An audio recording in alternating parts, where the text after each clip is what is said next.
I'd like to welcome everybody to the Gloucester School Committee meeting and remind everybody that the mission of the Gloucester Public Schools is for all of students to be successful, engaged, lifelong learners.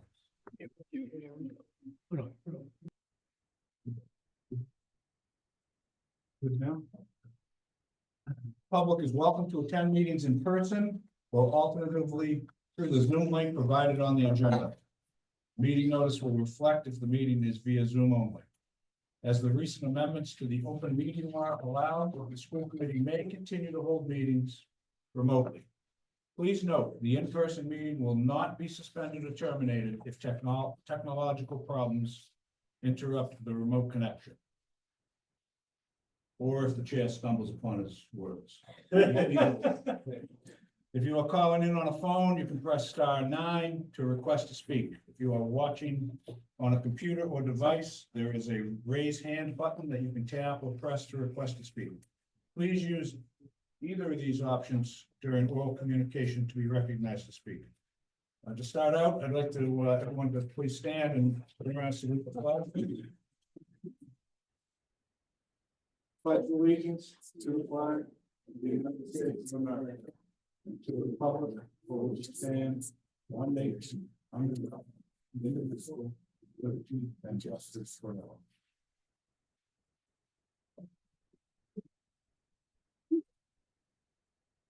Okay, why don't we quickly, but can we go around the room and just introduce ourselves?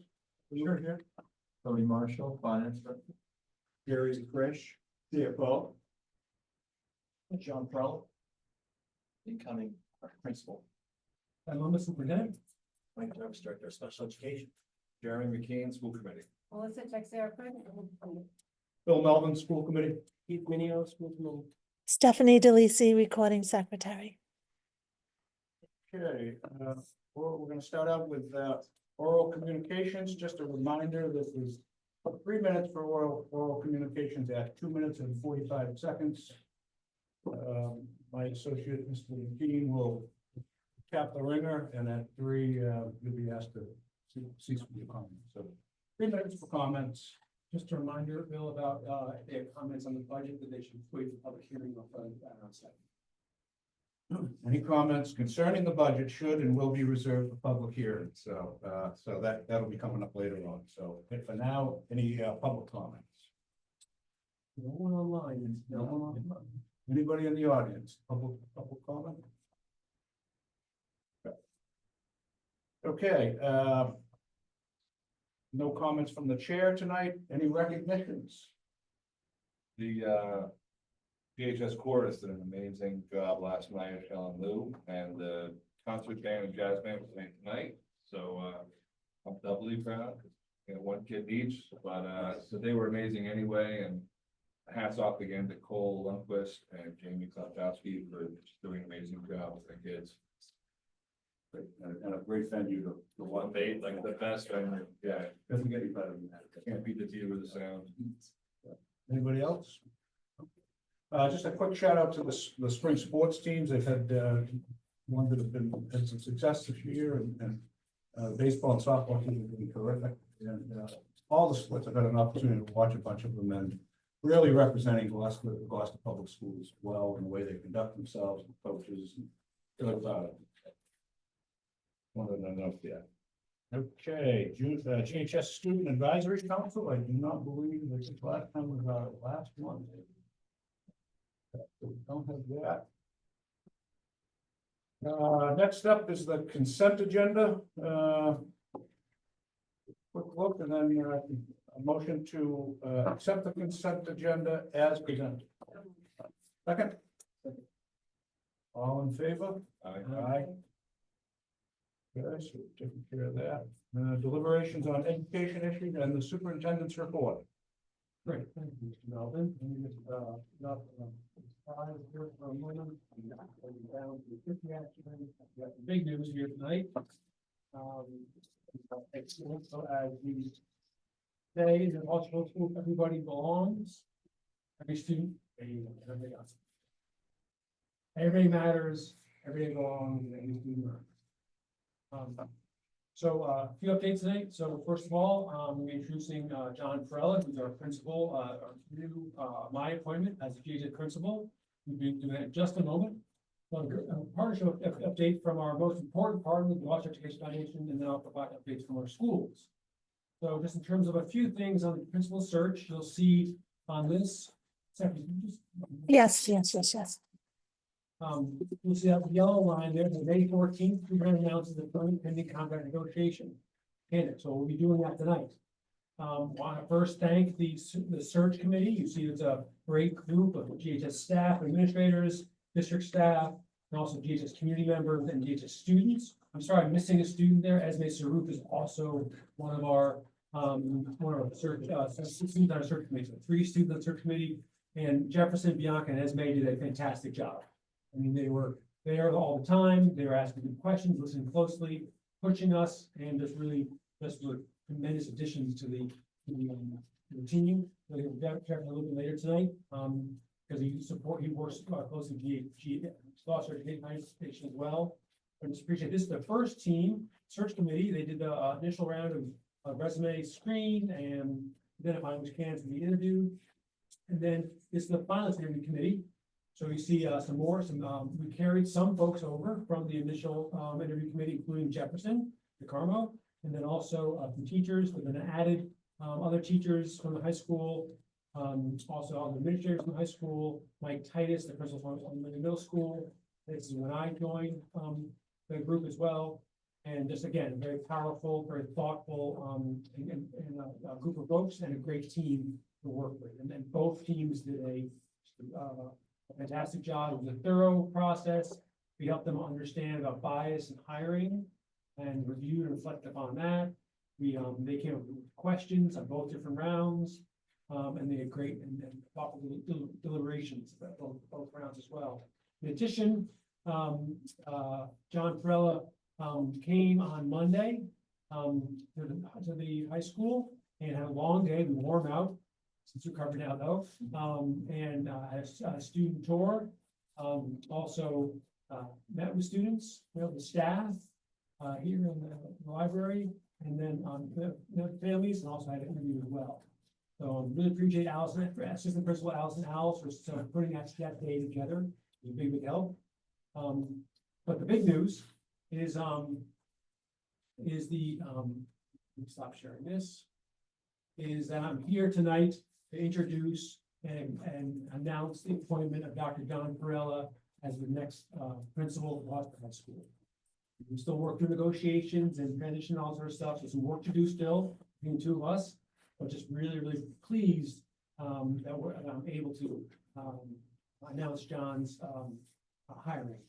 So I want to say a few things. So Dr. Perella is a very experienced educational leader. He comes to Gloucester after serving as principal at Revere High School and Medford High School. He's also worked as an assistant principal, the middle and high school level, and at the high school. Dr. Perella has been the principal of Urban High School for 9 years and Urban Public Education for nearly 30 years. John's school leadership is characterized by his ability to navigate complex situations, communicate effectively, and implement innovative programs. Such as the integration of vocational and technical education with comprehensive high school in Medford, and also the development of numerous community service initiatives. Throughout his career, Dr. Perella has demonstrated exemplary leadership, collaboration, and a strong commitment to the growth and well-being of students and staff.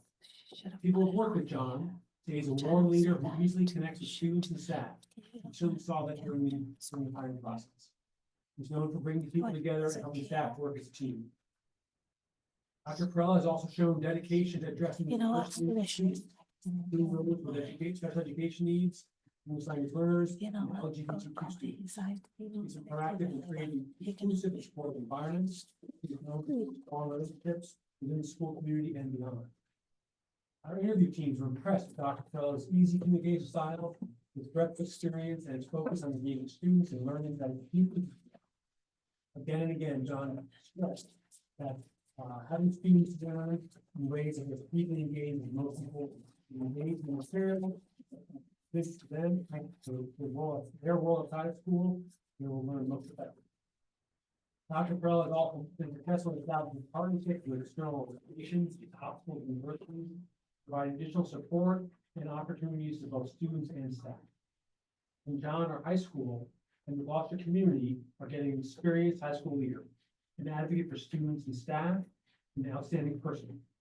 Please welcome Dr. John Perrella, the next principal of Gloucester High School.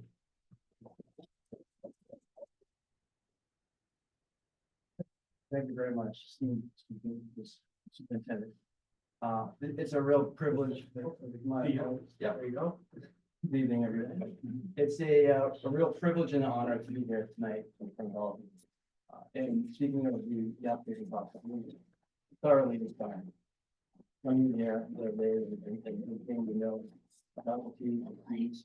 I would say that the most challenging part of that interview was the speaking questions. They really took me well, and I was impressed with their critical thinking and desire, for change and to be heard in the process. I'm extremely excited to be part of this community, and I hope the next days, weeks, months, years, all of you, and especially to get to work supporting our youth, to ensure that they have a safe, accommodating, healthy, and positive school experience. Thank you very much. Let the committee ask some gentle questions. John's new here, okay? Please ask him about experience or anything else. I'll ask. Sure. Your experience outside of school. So I know you've taken a couple positions not in the school. So that experience out of school and what that would bring. Yes. Absolutely. So, in 2022, I stepped down from the position of principal. We were looking for other educational opportunities, and I was approached by the then mayor of Revere, Brian Rigo, and he asked if I could help him find ways to connect the municipal services in the community, Parks and Rec, the library, the history museum, with the schools.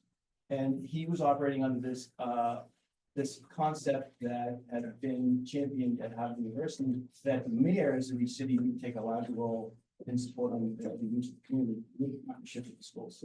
All too often, these systems work in silos. You cannot even communicate among collaborative. So it was a real eye-opening experience and broadened my view of what schools can do, and really the potential for partnerships that in every community. You're welcome.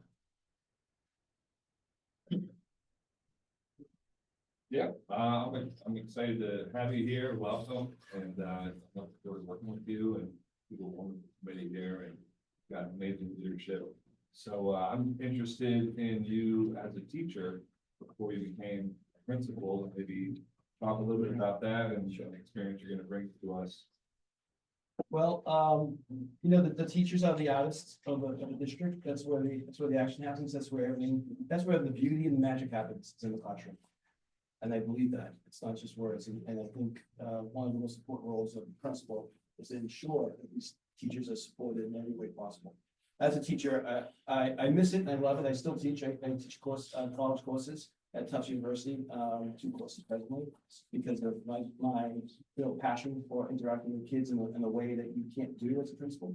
So I value what teachers experience. I also understand that when I was teaching, it's very different than what teachers are experiencing now. Like we have to continually learn and support teachers in innovative ways.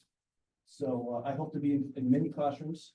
I always envisioned a scenario where even administrators could teach a class or two, and I know that's an interesting concept down the line, but it's really integral to who I am as an individual, and I believe that teaching is the most noble profession there is. Thank you. You're welcome. I agree. Right. Oh, sorry. Wow. So I'm sorry I was late, I'm Dorothy. Nice to meet you. Nice to meet you, welcome. I just heard you intro, what do you see as the similarities and differences between Gloucester and Revere? What do you think what that you learned in Revere you feel very positive? Well, I think right off the bat, I think Revere and Gloucester, all New England coastal towns have a unique identity. And I expressed it before, is when you have your back against the ocean, it really changes the way you view things. I think that, and I'm sure that resonates with people in this room. As far as the districts themselves, go, I think that they are experiencing similar issues. I think Rivera may have a stronger or a higher level of need, in those areas, such as a growing ill population. Obviously concerns, with socioeconomic conditions of the city and also the country, and really sort of dealing with a diverse population, that is looking for housing, and trying to find, where they connect and where they fit in. So, when I applied for this job, this is the only principal job I applied for, because of not only those comparisons, but also because I saw it foster, many of the things that I love about there, especially the community, the way that the community is protective of themselves, and sort of the amount of respect and pride that comes with that coastal community town. So, I'm really excited about it, like I said, and I think that, I hope that the experiences I've had in Medford and Revere will easily support what's happening in Boston.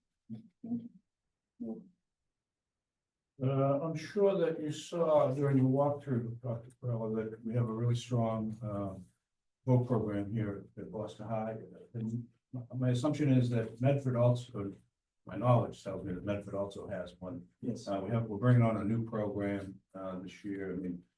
I mean, what kind of, not what kind of value, but what do you see as the advantages of having that type of program in a public? Tremendously. It's unfortunate that every community doesn't have vocational technical education programs. I think it's pretty clear now that students all don't have to go to college, or all shouldn't go to college, that there are lots of pathways to success and happiness in life.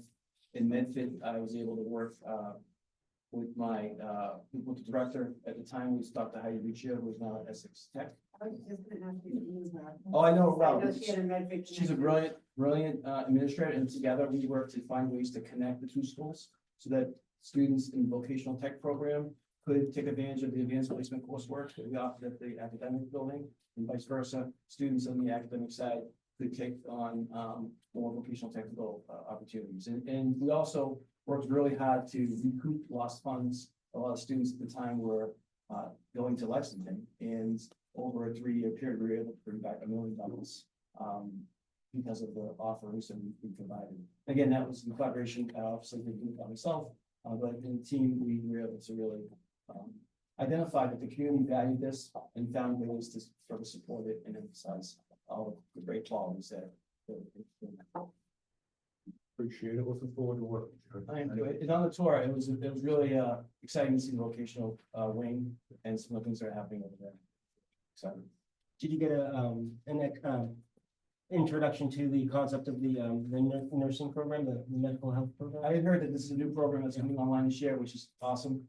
I think that's a field that we identified in Medford as well, and we put in place. I would say part of our 2014 maybe, we installed that program as well. We identifying it as high value and high need in our community. So I think you guys are on the right path. So that was developed. Yes, we didn't have it prior to Dr. Riccio and I, so I would give full credit to Dr. Riccio on that. She was able to identify and target that as a program. Yeah, I imagine you could, utilize some contacts to get some ideas from that aspect you have here. Oh, I'll be calling Dr. Riccio if she hears this, search my calls. Yeah, I did a cursory Google search on you. Did you have some experience at DESE? I did not, Oh, okay, maybe it was, no. maybe it was somebody else. Yeah, I think, my other question was gonna be, what are you excited about coming to the Gloucester High School? What are your goals and hopes for what you can accomplish? Wow, there's a lot of things I'm excited for. Yeah. First and foremost, getting to know the students. That's really where I get my most inspiring moments and excitement and pleasure, just getting to know people and getting to know their hopes and goals and aspirations, and helping find ways to make them come to fruition.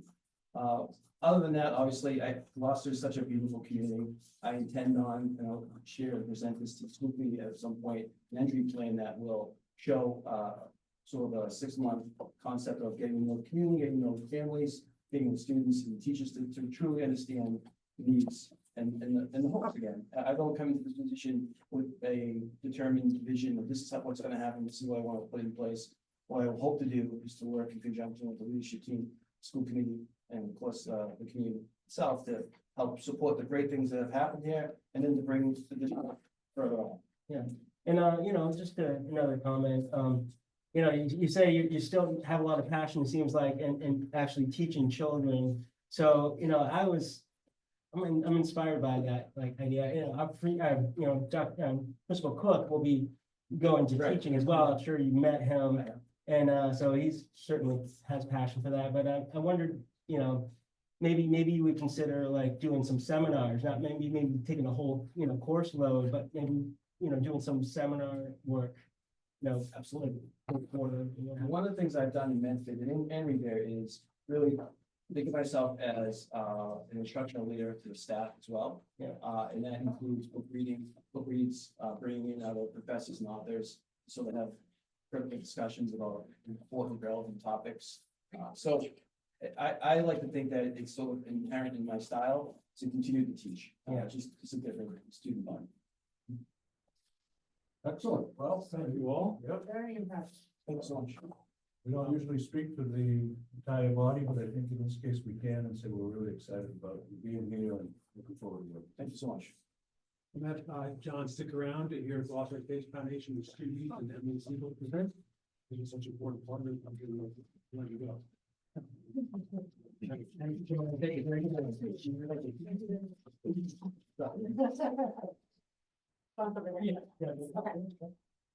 Just five of us will, and you pick a presenter, right? There's more chairs over there. You can put them. Yeah, we can put a couple more chairs up here, yeah.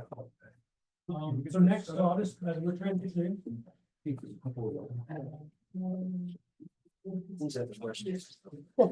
okay. we're transitioning, so I'll set up for the Gloucester Education Foundation.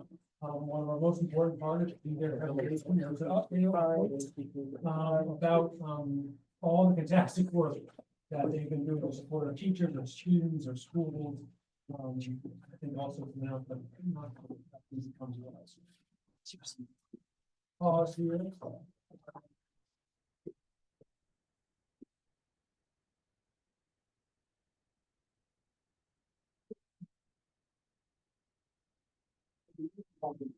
I am logged in. Well, are you logged into the? I'm logged into the public link. Oh, okay. Can you?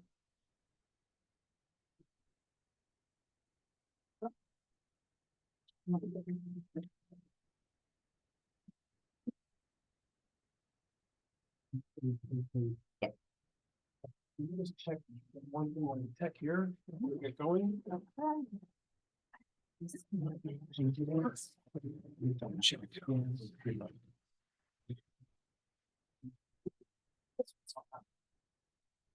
Speakers, here we go, yeah.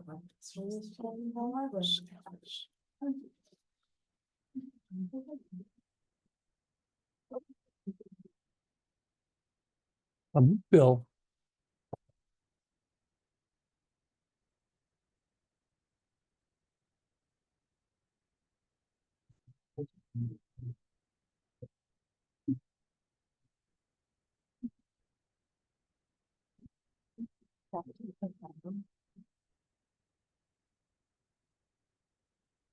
Lauren Sargent. Sergeant, yeah, yep, Olivia Testaverde.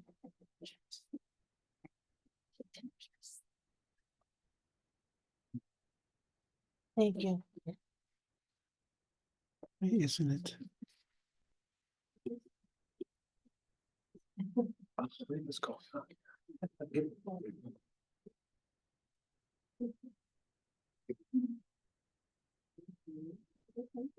Oh, come over here. God, he's given up. I you're in the room.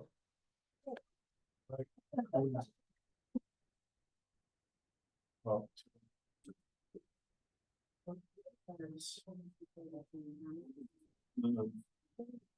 It's not the honorable. Well, here, let me show you. So the audio.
Announcements as well. Get some coding. Yeah. Well. We are ready to go. We are ready to go, okay. Why don't we, before we get started, why don't the students, if you would, just go down the line and introduce yourselves? Sure. Jefferson McCarmley, I'm a junior, so. Olivia Tester, I'm a senior. I'm Lauren Sargent, I'm a senior. I'm Emily Siegel. I'm the executive director at the Gloucester Education Foundation. Thank you very much. Thank you. Thanks for having us. Of course. So Ben, I've been a panelist. Am I able to share my screen? You should be able to, yes, if not, I Give can't. that a try. Folks see that? Okay, excellent. Okay, so first of all, I want to acknowledge, I don't usually just walk around in a GEF shirt, but I've been setting up the Arts Festival all day in O'Malley. And so this is what you're getting tonight, because we were in full roll up the sleeves mode all day. So thank you again for having us.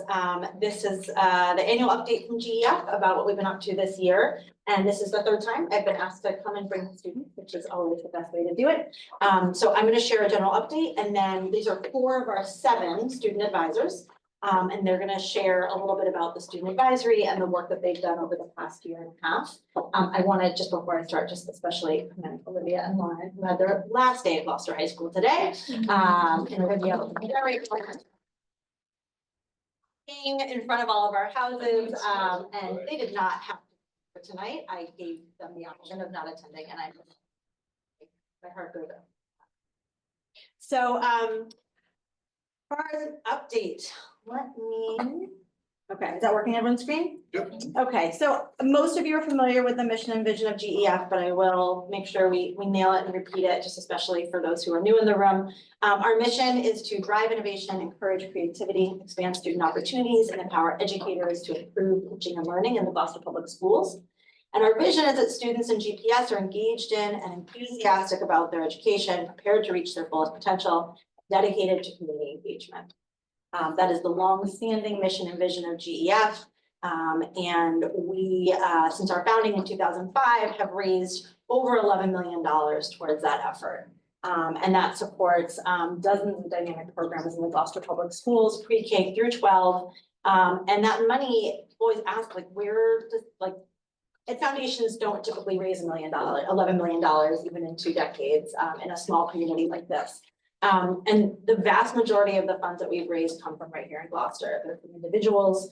We have people that have sent $25 a year for 100 years. People are incredibly committed. And we have people that give $100,000 a year, and any and all in between. We really value organizations, businesses, and foundations. We do quite a bit of grant writing, but most of that money is right here in the community. And signals, our community is super committed to our schools. You all know that. We get to live it every day because we see people volunteering, sending checks, asking what's happening in our schools. So I am not going to read through these, but as the year comes to a close, we've invested over $475,000 in programs this year. That is a jump. That is a jump up. I was looking back over the last couple of years, and it's usually more in the high 3s, low 4s. This is an increase. There's a lot of demand coming from teachers, which is wonderful. Like we love that teachers are hungry for these funds and want to do innovative and interesting new things with their students. 31 programs were funded this year. There's stars on here. A number of these are new, and some of them haven't even implemented yet. They haven't even launched yet, but the funding was secured. So a couple we're really excited about. We are funding the first year next year, but funding came through this year of a partnership between O'Malley and the UMass Marine Station at Hodgkins Cove. The kids are going to be doing some really cool stuff through Science Central at O'Malley with the UMass scientists over there, including prototyping a sustainable lobster bait. Which will be tested right out in these waters. Other new things that are new this year, we did right here at GHS, we did a music tech upgrade to pay for, among other things, 2 mobile like podcasting studios, so 2 carts with the ability to record podcasts that can go around the building. That's something that Cole Lundquist applied for. Another thing we were really happy to fund this year, which I know lots of you may have heard about, was the workshops with Leeds Coven Theater Company at O'Malley, to really bring to life Shakespeare in 8th grade. That's something new that O'Malley teachers are implementing with an Amplify ELA curriculum, to have partners from a professional theater company come in and work with the students directly, made all the difference. I was with one of those teachers today and she's still kind of glowing from it.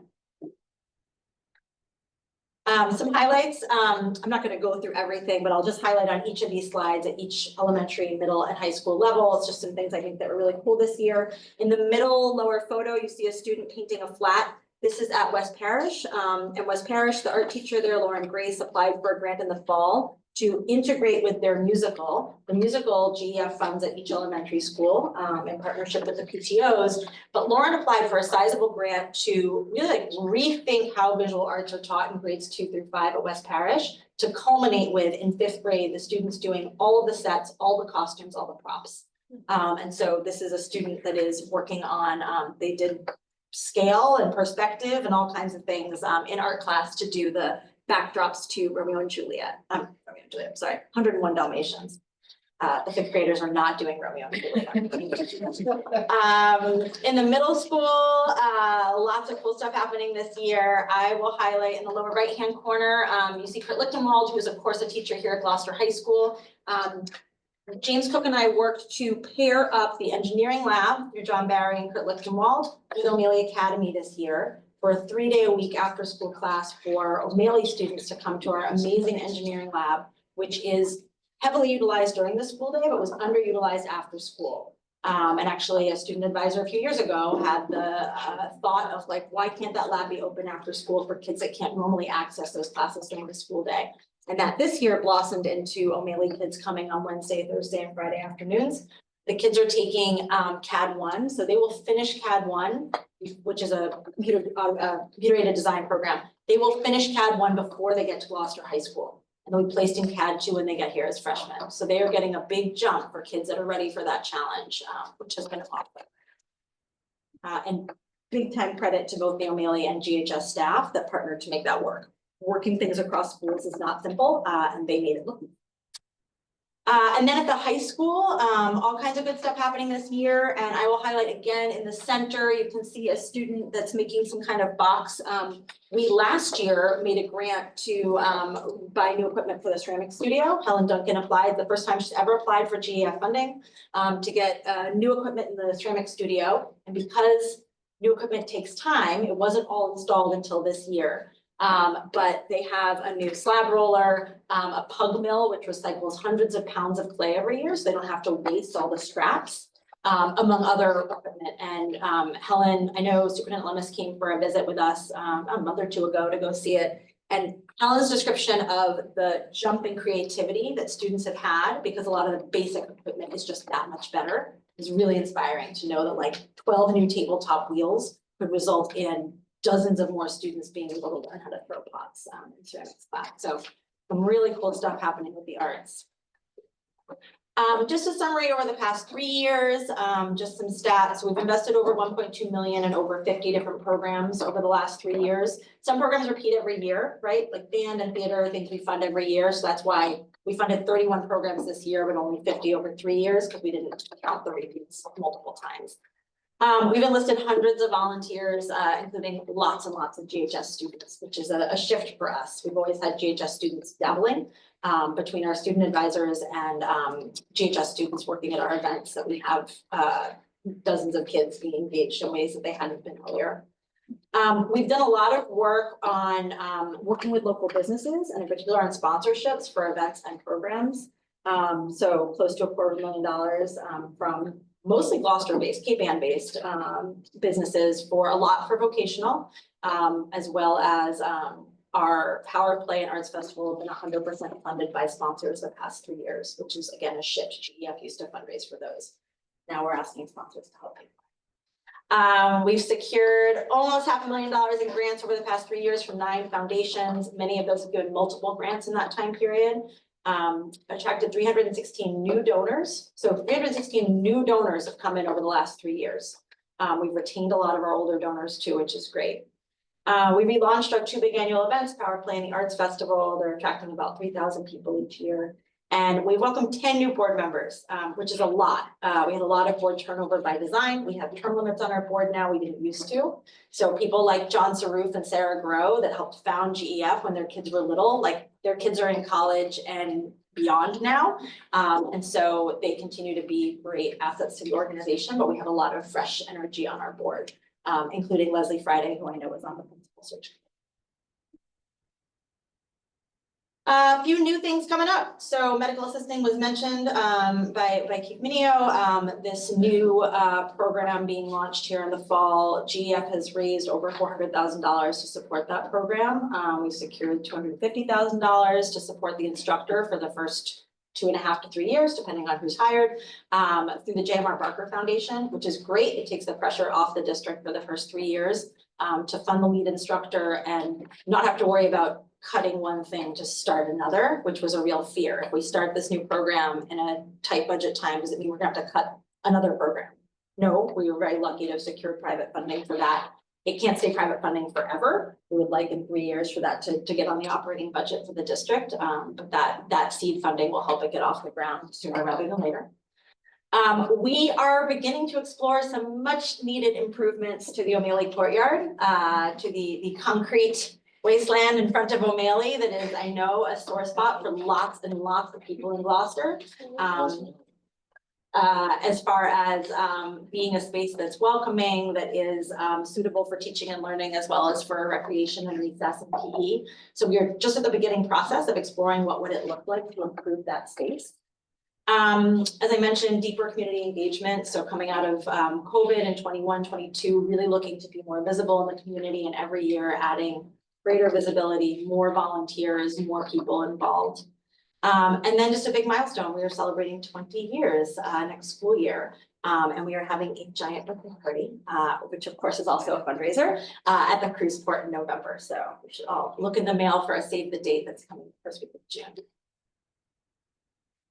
So with that, I'm going to pass it over to 4 of our student advisors to talk a bit about our student advisory committee. They are part of our second cohort. This was launched back in 2022. This was an idea born out of a GHS alum who was an intern for GEF while she was in college at Wesleyan. And she said, why isn't there a body of students that works with GEF regularly? We said, it's a great one. So credit to Rebecca Dowd for that. And this photo, I'll just say, is our board and student advisors at the Franklin. We all got together last month for a really hefty session of dialogue and idea sharing. So this is from them. So with that, I'm going to pass it to Lauren to share a little bit about kind of what the student advisory is, and then down the line for a bit of information. Okay, so for a purpose, it's okay, more formally and consistently and incorporate diverse youth perspectives into GEF's work, and to engage GHS students as ambassadors and advisors. To be selected, we had to get nominated by a teacher. Then we got interviewed by Emily and what was it, the vice? Three board Yeah. members. Board members, and then we got chosen. I know they wanted like kids that are involved in the community and like school wise, not just like. You have to like, teacher has to see that you would like wanna be involved in stuff, they would nominate you. What they look for in selecting someone, dynamic, diverse group of student leaders who have ideas about how to improve education, are involved in many different courses, activities, teams, clubs, and who are comfortable working with both peers and adults.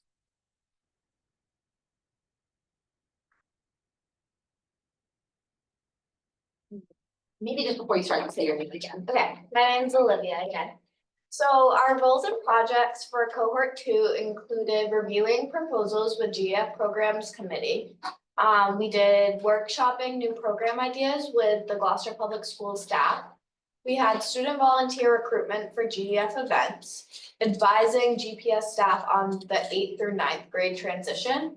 We supported the Power of Play and Arts Festival planning, facilitating elementary school focus groups, surfacing challenges in GPS and providing insights, suggestions, and advocacy. And we served as GEF ambassadors.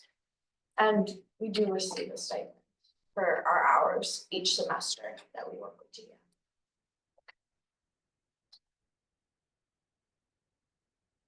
So for here, so these are just sort of highlights of what the students have been working on over the past year or so. And we're not gonna read these, but I thought for these 4 students, maybe if you could each share kind of a takeaway, something that you learned along the way in the work that you were doing that you're gonna take with you based on what you did. Sure. Alright, so I worked on the 8th to 9th move up, just because I felt like that was really important. Like for us seniors, we were in 7th grade when COVID hit. We didn't really get a move up besides recorded Zoom calls with Miss Carlson about how to access school brands and course selection.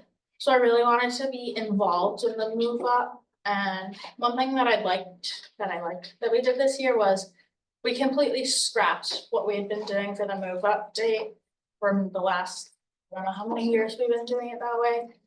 And did it a way that is less confusing. We wouldn't run into large groups of kids, and we're doing like 3 small rotations throughout the school. And that's this Friday. Yeah. And that's Laura will be here Friday. helping, even though she's done with school. So my role at GEF is I've been working on the student volunteering and like recruiting them and managing them for the past year and a half. This goes for both Power of Play and the Arts Festival. So since I came on and Jefferson actually helped me this year, so he got the ropes before I left. I went around the high school and I got, I'd say 50 to 60 student volunteers that would come into our events, and they worked shifts to help volunteer and make our events run smoothly. And so we were able to bring in all these students and have them see what GEF really is, because I don't think a lot of high school students knew what GEF did beforehand. And so now through volunteering with them and seeing the events that they created, I think it has brought an open mind to the school about what GEF really does. It has opened up a lot.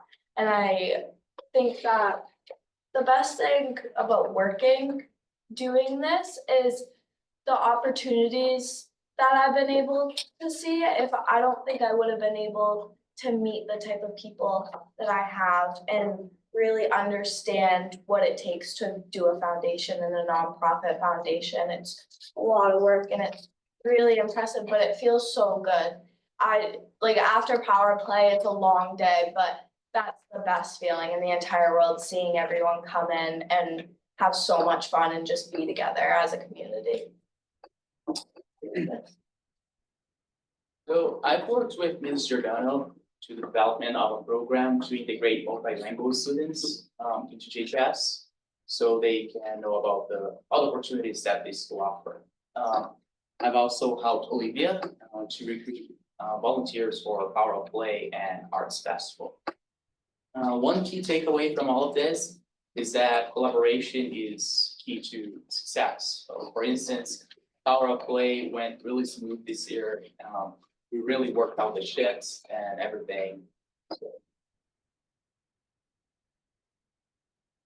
What I worked on to start is I helped promote the after school engineering club that she previously mentioned with Coach L, to helping the kids able to do the Cat 1 class that I wish I could have done when I was in 8th grade.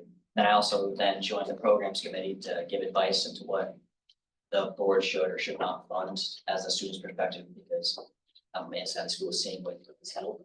And one takeaway of that is just how to be useful in the setting of the programs committee, like how to be a leader representing the school, because I've never had the opportunity to have my voice heard at such a level as I have on the programs committee.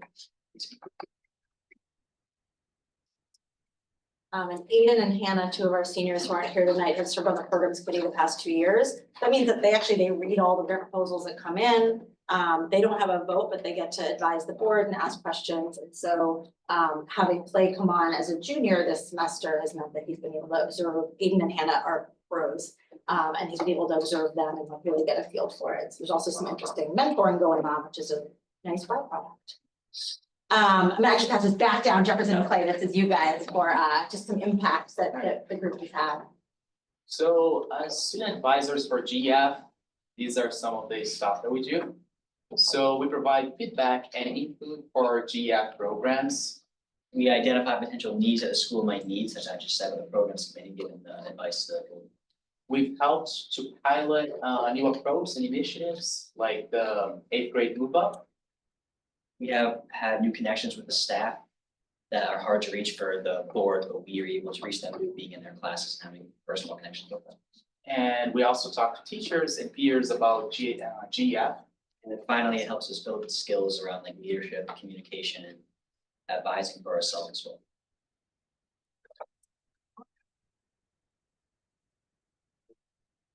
Finish off, this is just a quote from James Cook. I'm not gonna read it, but I'll just leave it up for a minute.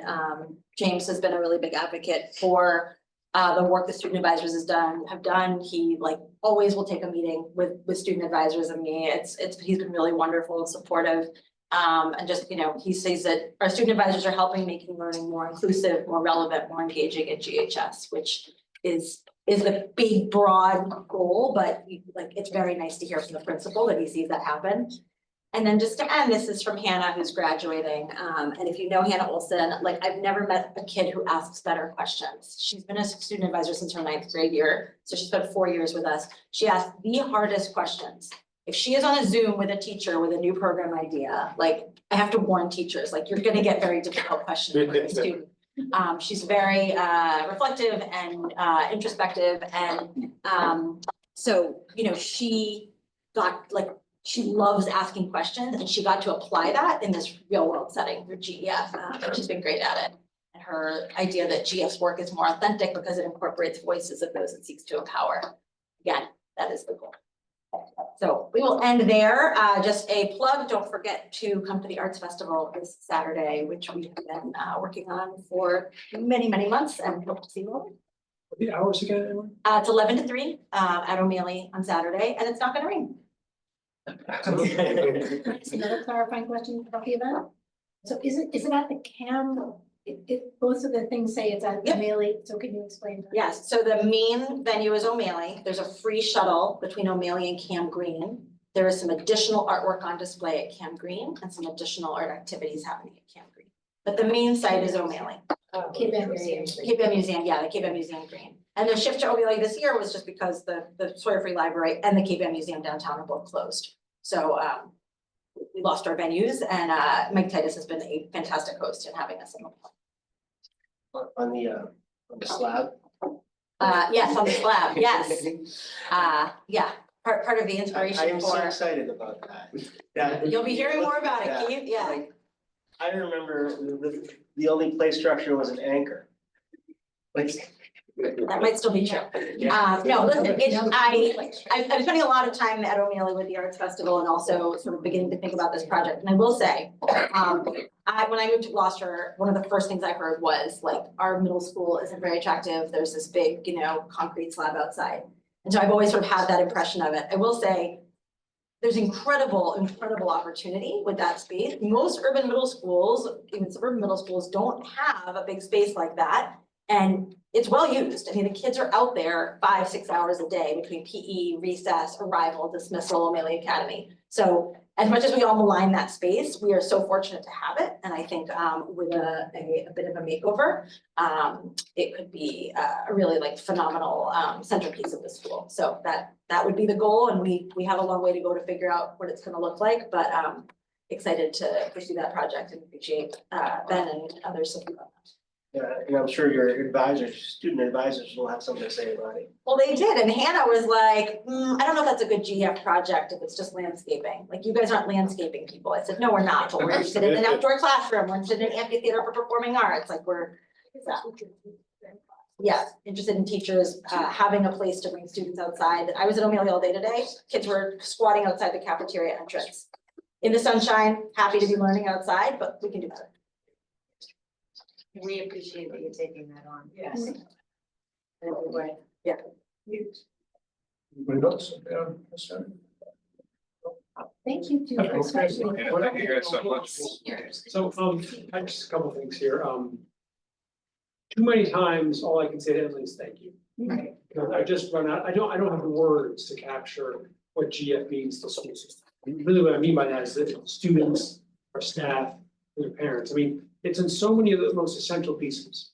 Art, music, science, engineering, you know, more recently, our career growth tech, huge investment in career growth tech, and it's not just medical systems, you know. It's like auto and engineering and advanced manufacturing.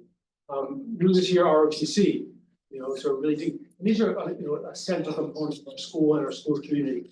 But the thing, one thing I love is that it's inside of school and outside of school community.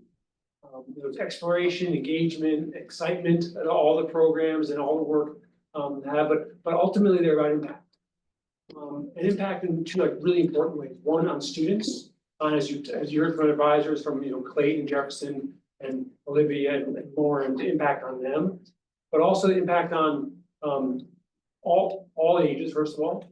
But what's even not more important, but as important is impact on our families and the community and the businesses who work with our students.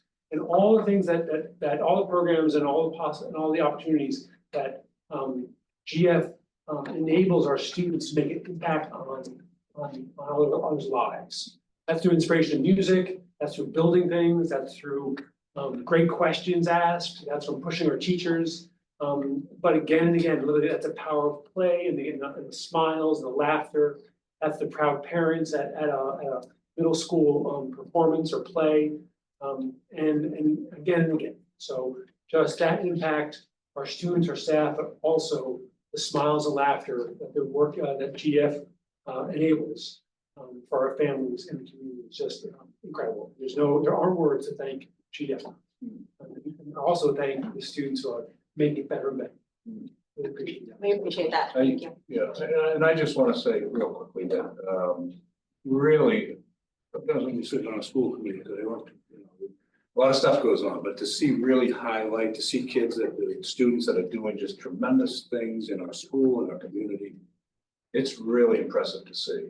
And I can't tip my hat high enough to you four and your fellow students for the work that you do in our schools to make it more inclusive, to make it a wonderful place to get educated. So appreciate all that you do, and for the seniors, best of luck moving forward. So, I want to ask the students one thing, before we say goodbye.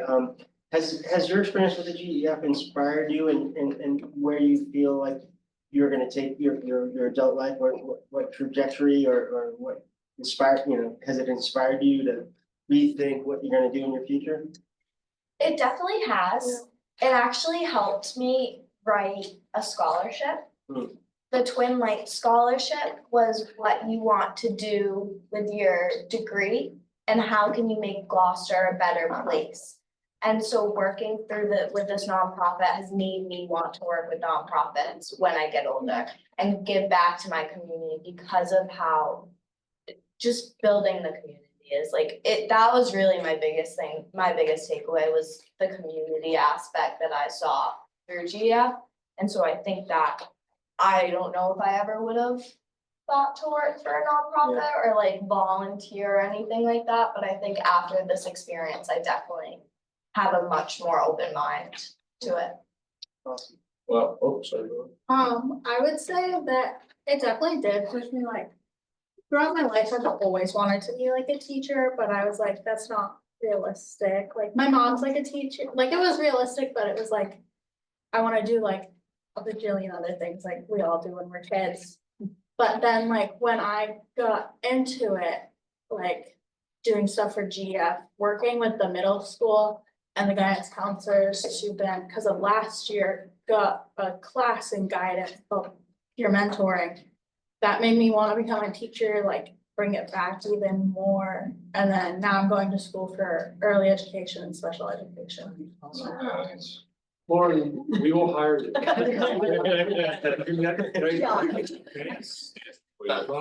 Jesus grads, and you got a job. Yeah, I want to come back here and teach math. I'm getting first degree in early ed, and then I want to go back for second ed. Get a special education degree too. I can't imagine GEF without students now. Yeah. How involved they are. That's fantastic. It's great. I mean, to see, we have an excellent board, and to see our board and our student advisors come together at that meeting. I was the photographer. I got to just step back and just sort of watch them. And, you know, we had some prompts and some discussion protocols set up, but it was incredible watching, you know, they could have talked to all of them. Yeah. And the brain power between our board and these guys is it's really tremendous.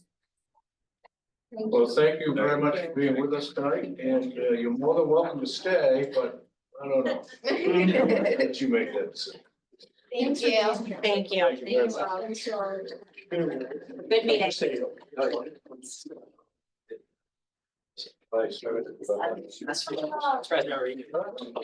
are Well, gonna.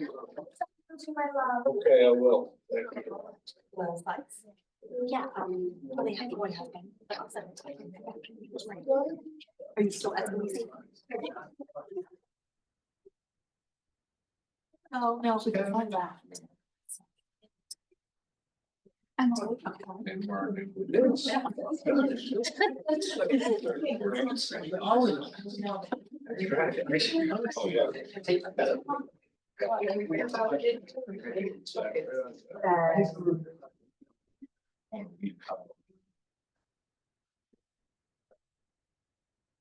See you on time. Yes. I'd like to get to know you. No. Yeah. Then we'll go to the Public hearing?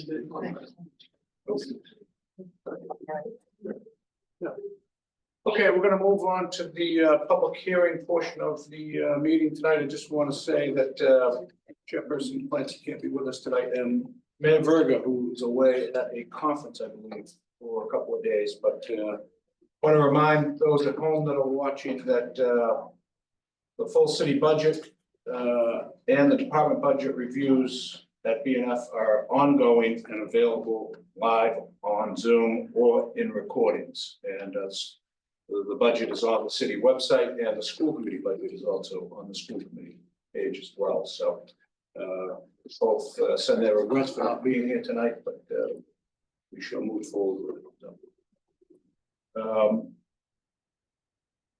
Question. Yep. Before we start the hearing. Sure. So the city council budget's out. Yep. But the school portion of the budget is not in their budget. Are we gonna combine that, do you know? I think it is, I mean, he has a It was just number. a quick one, but, so we're not putting our full budget in there, just the highlights You mean in the actual budget document? in their budget document. Yeah, Which I read, top to bottom. Okay. Yeah. Oh, all right. I don't know exactly of what is, so, you know, what is in terms of the budget document for the city. What are the schools is sort of, you know, absorbed into that and considered one document. I don't know. I'm just thinking if we're not gonna combine, which I understand if we don't, we should at least put our budget on the city website as well. Oh, okay, that's true. You know what I mean? Yeah, So that they're side by side available. yeah, sure. Yeah, we haven't done it before, but that makes sense, and we'll check. Cody, if you can help us remember to check in about that. Yep. And certainly, as folks know, but I'll remind people, is Budget Central on our website has all our presentations, all our budget, all the documents, including tonight's presentations on there. That's easy accessible, either in our finance section or just from the homepage, there's some nice graphics in Budget Central. So folks can easily get all the information shared. And also, the city website, see recordings of all the presentations. This is going back, you know, to January. Quite a while. So, let me jump in, I'm gonna get some highlights. So just as folks, just as a reminder, the budget I'm presenting tonight is the same as, 2 weeks ago. Okay, that's when the committee voted on the public hearing budget. Don't change it from 2 times. So there will be some repetitiveness here for folks who've been tuning in every week, but also new folks tune in, which is understandable and obvious. And so we'll make sure they can get up to speed as well. So let me share the presentation here. So, as we say in the Gloucester Public Schools, everybody matters, everybody belongs, and every student learns. So, a quick overview, in terms of the underpinnings of the budget. So our schools are doing, and students are doing well. There are tremendous learning and growing opportunities in our classrooms and schools every day. And we know we can do better, we're always striving to do better. And that's, our students are striving better, we're striving better for our students, for our staff, for our families. And that's just an ethic that we all need to take on, you know, not rest on any laurels, but also know we can always work better. We know work is ahead, we understand where we need to invest in our schools. This budget really takes some very positive steps in those directions, which I'll talk about more. And we're going to continue to provide robust opportunities for our wide range of learners. And we're most specifically going to invest in building our support for education students and our most vulnerable learners. Important city, state, and national context to put this budget in. So in the city of Gloucester, and now this is newest information, is that the city budget is out. Most of the departments have level funded budgets with no increases in staffing or programs. And the total growth in the city is about $3.9 million. And we are requesting $2.725 million of that. Okay, new growth. And we work with the mayor to be able to access that level of dollars, which is a very significant portion, very large portion of the city's new growth. As folks may or may not know, the region statewide, communities around the Commonwealth, and particularly the North Shore, are feeling some low tight budgets. Layoffs continue in many districts, and North Shore communities and other communities are having overrides to increase tax levies in order to have level service budgets. And also in order to prevent, or in some cases still have fewer layoffs than they would otherwise. And then nationally, really unclear in terms of the changes at the federal government level for what impacts there may be or are likely to be in some of the most significant federal funds. And those are in the form of grants for Title I, which are for families, supporting families, low income and low wealth families. IDEA, which is special education, and other federal grants. So we don't know yet, but we're preparing and planning for some of that. And being conservative in our approach to those grants. But that'll shape out as the federal budget goes along, the budget process goes along. Just as a reminder, we made significant cuts a year ago in funding and staffing. We eliminated more than 28 positions. We're going to build a small amount of those back, but we're also needing to put some quite a bit of services and materials, instructional materials, and also our transportation lease back on the operating budget. Those are things that we paid for through grants over the last few years, and so that's taking up a significant portion of our increase this year, but then we'll be on our operating budget going forward. Our increase in staff and funding will be focused on special education and essential curriculum support, as I said. So the quick budget summary here, getting to some of the numbers, is our total budget for proposed budget for FY 26, fiscal year 2026, is just over $54 million. It's focused on strength instruction and student learning and achievement. 85% of the budget is allocated to salaries and benefits. That's a very common percentage in public school districts. And our budget prioritizes efforts to strengthen special education, instruction support and services. That's about better connecting special education and general education, investing in special education teachers. We're providing instruction in the general ed classroom at the elementary level, and building and strengthening our district-wide K-8 special education programs. In terms of the building and budget, we always build our budget based on our plan for ongoing improvement. These are our highest priorities, most important priorities: deepening student belonging and engagement, strengthening instruction, better connecting general ed and special ed. Obviously, priority number 2 is being prioritized in the budget this year. Strengthening social emotional learning, mental health support. We're sustaining many changes and improvements and additions that we've added over the last few years.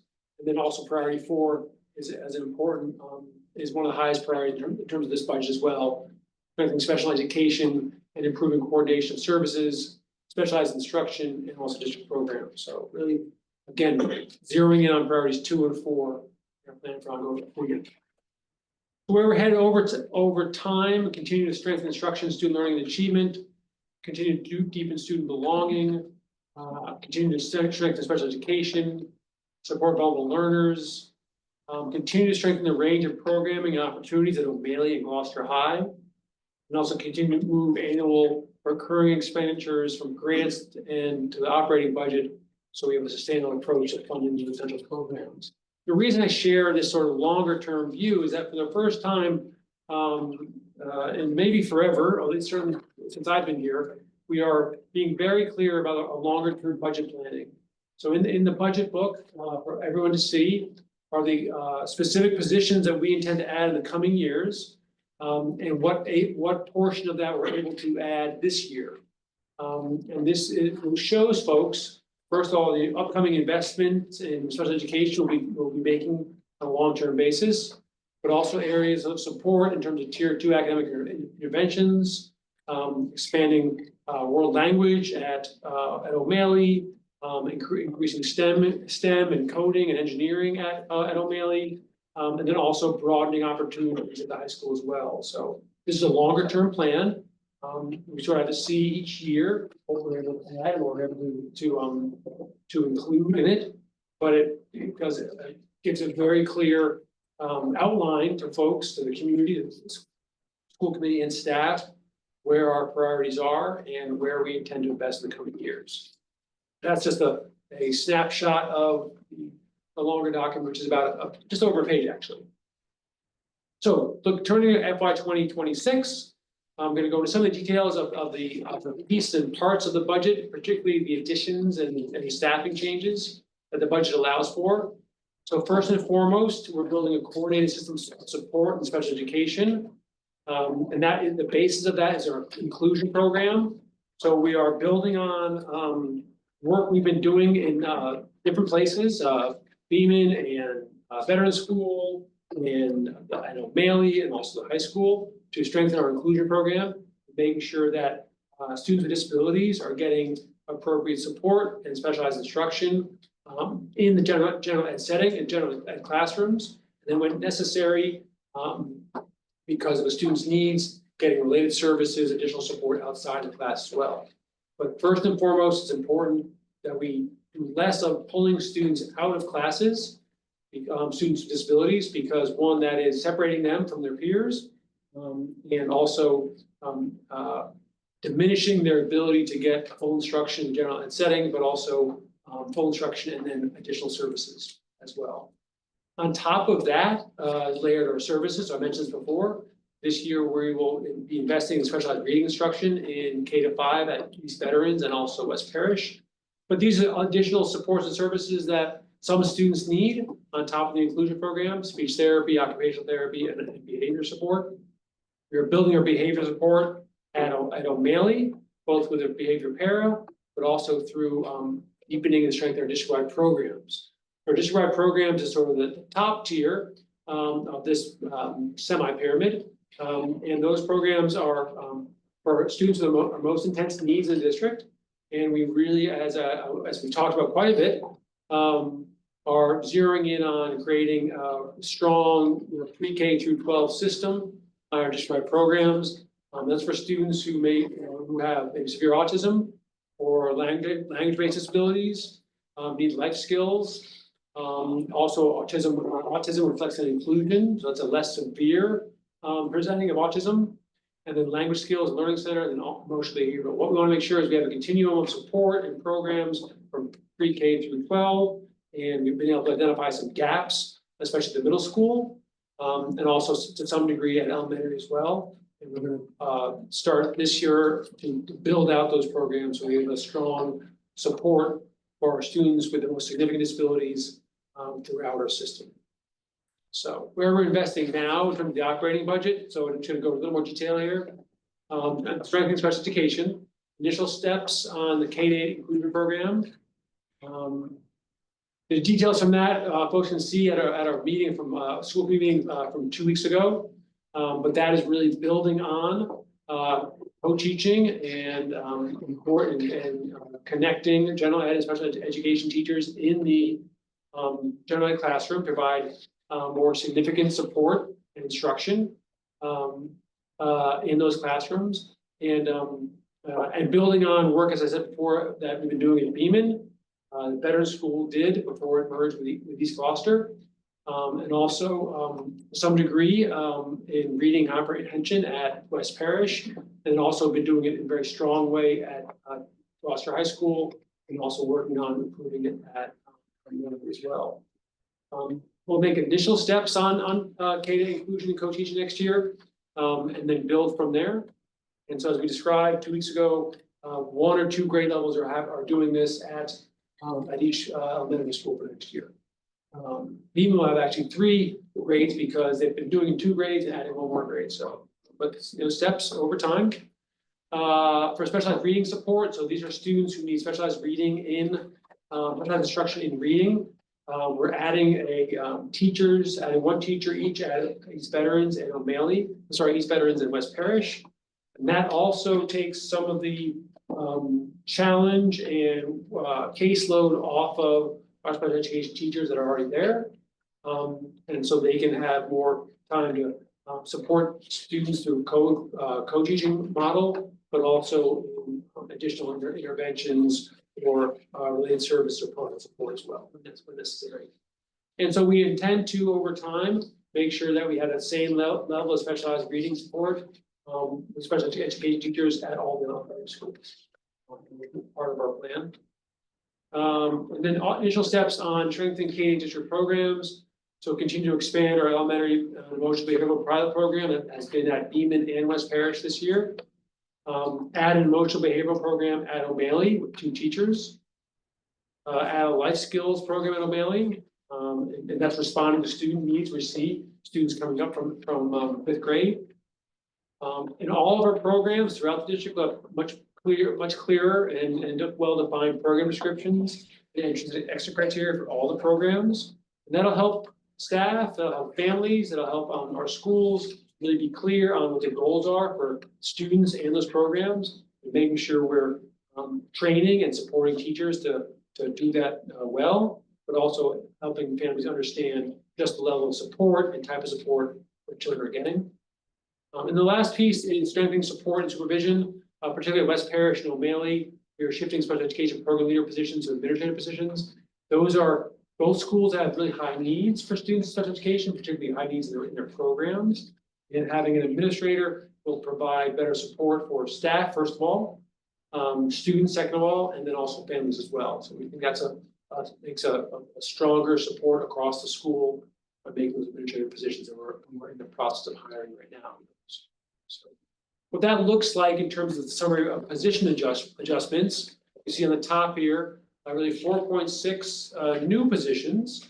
That is actually quite a bit in this day and age. That's really important, and those are all focused on special education.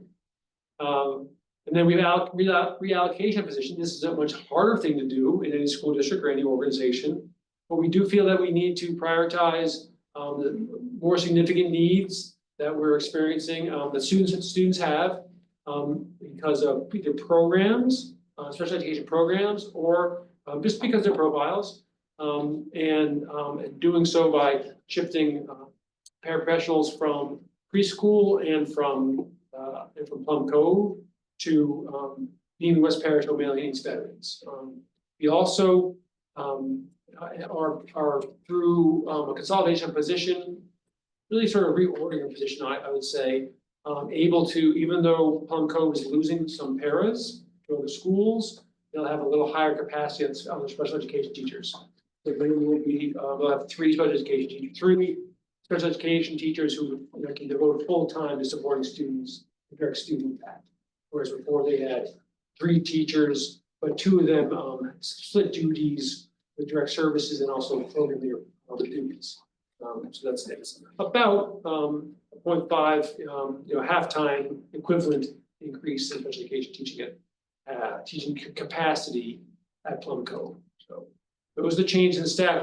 We highlight those because, as I mentioned before, that's always one of the bigger aspects of our budget is positions. Another important piece that is we're applying quite a bit of growth in our budget is to essential curriculum and operation resources. These are curriculum materials that were paid for by ESSER, and this is everything from Wit and Wisdom and Math and Focus at the elementary school to our new middle school curriculum in English language arts and mathematics, as well as additional Chromebooks, which are, an essential tool at this point, grades 3 through 8 through 12. Another piece is moving our transportation lease back on the operating budget was a few years ago. And so those are for this year, as we get it back on the operating budget, taking up a significant piece of the increases we have. But those grants have gone away, so we need to do that. We also are very, very creative in so many ways. There's GEF, Brenda Waslick, Amy Cam, Amy Pascarello, and then Amy Donnelly and others are just, and many others. Saskia Nugent in our finance office plays a hugely important role.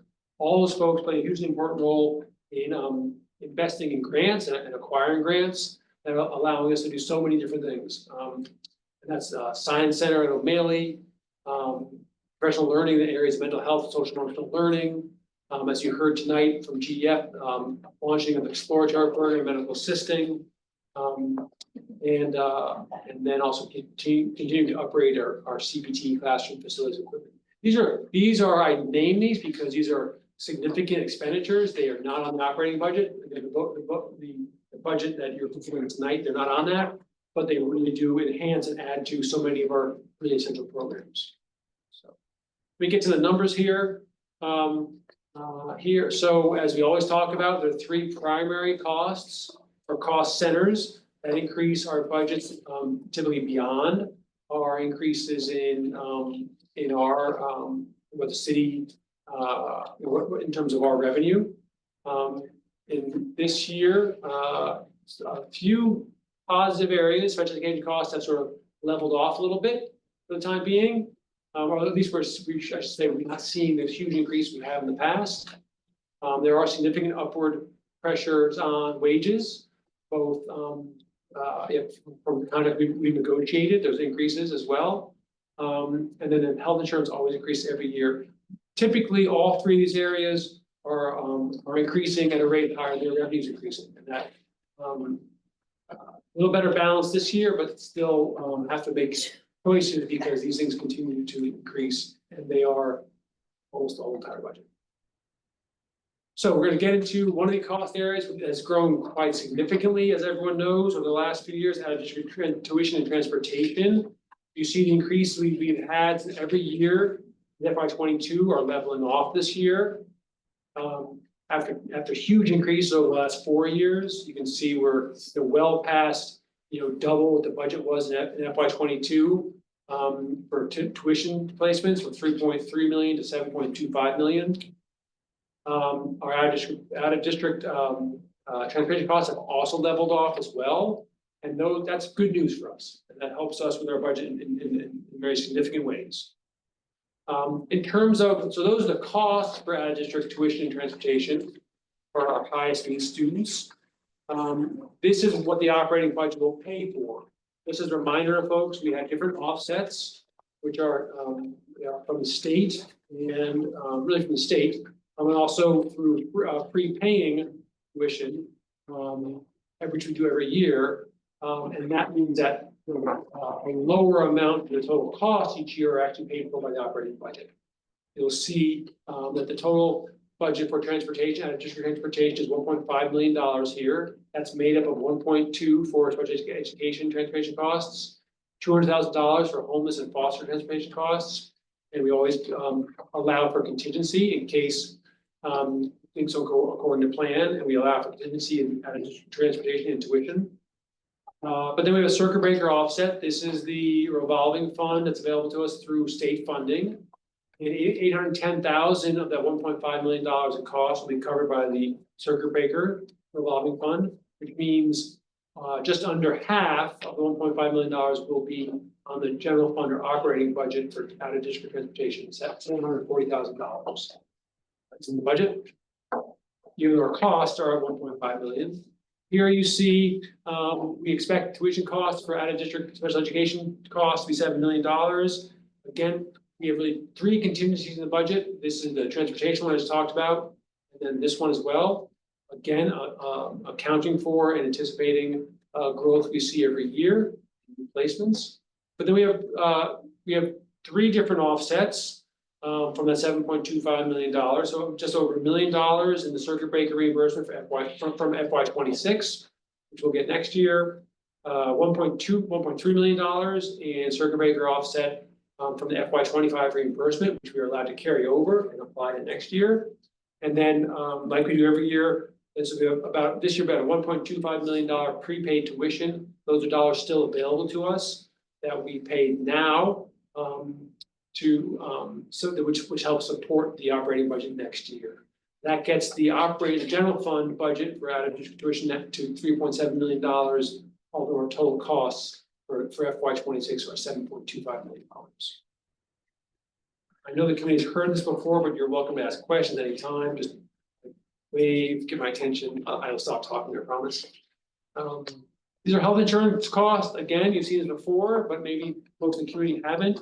You see the costs since FY 21 and how they increase. They're really a $2 million increase total each year.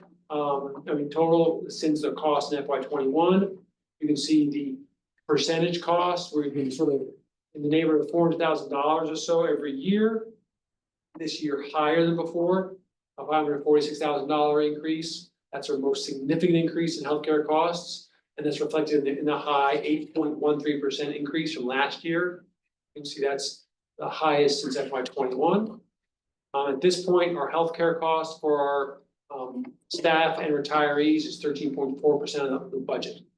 13.4% of our budget every year goes towards employee health benefits. And I just do want to make sure the community knows and is aware of that. Gloucester Public Schools in the city of Gloucester pays 75 to 85% of the health insurance premium for our employees. It's a very generous benefit, very attractive to folks who want to come work here. We're seeing 70% and below in more and more districts. In terms of that, again, offsets as well in terms of health insurance. So of the $7.3 million in health insurance costs, 6.9 million of that will be on the operating budget that you're considering tonight. The GPS budget, so here you see the growth year over year since FY 19. You see typically we have sort of about 3% growth each year. It's a little below that. Because of significant increases recently in Student Opportunity Act, so FY 24, we had a larger increase. That's an increase in state funding. This year, while there's less of an increase in the Student Opportunity Act funding, and that's more sort of now back to where it was 5-6 years ago. Significant increase that's been guaranteed by the mayor. So we're at 5.29%, which is the second highest increase in the last 7 years or so. And so the total increase is 2.725 million, and the total budget is $54.2 million for FY 26. These are just a summary of the changes, or we've gone over these, but this just sort of highlights, sort of just crystallizes them, summarizes them. Special education tuition transportation, so it's the costs have gone up because of our offsets. We're $250,000 less in the operating budget. That's a combination of decrease in costs and transportation, and also the use of our offsets. So in terms of the operating budget expenditures, the $250,000 less in those areas, even though the costs are going up. All our salary increase adjustments are $1.5 million. Health insurance, employee benefit increase of $367,000. Transportation lease payments is one of the examples of getting operating costs off of grants and onto the operating budget.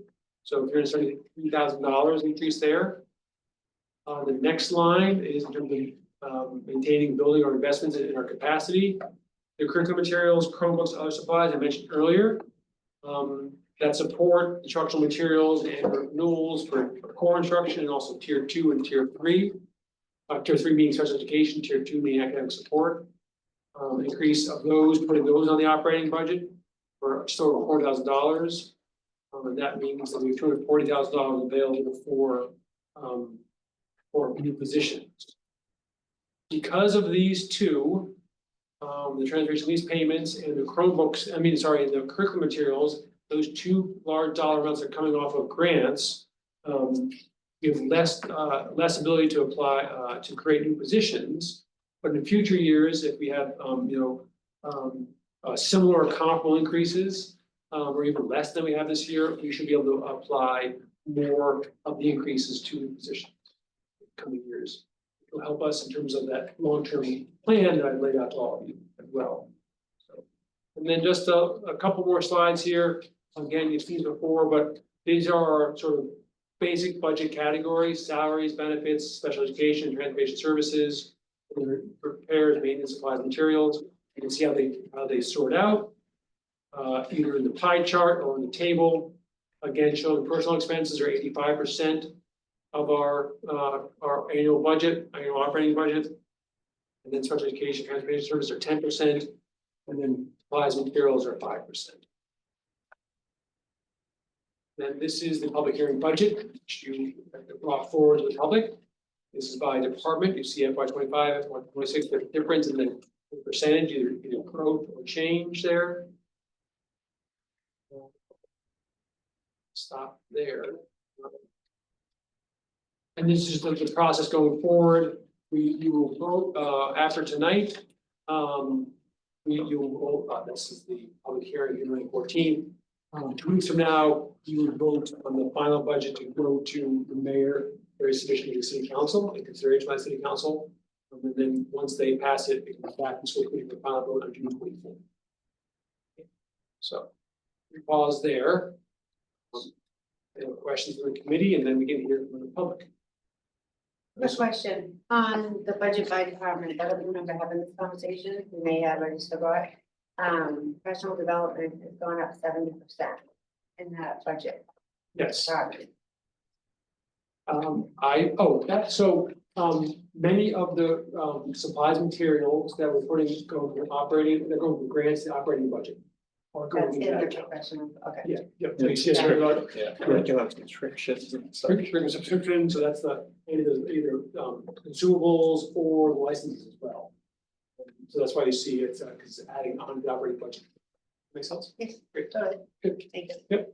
If we could go back to the GPS, maybe it was slide 29, GPS budget year by year. Yeah, second, we need to show it to the public. It's done.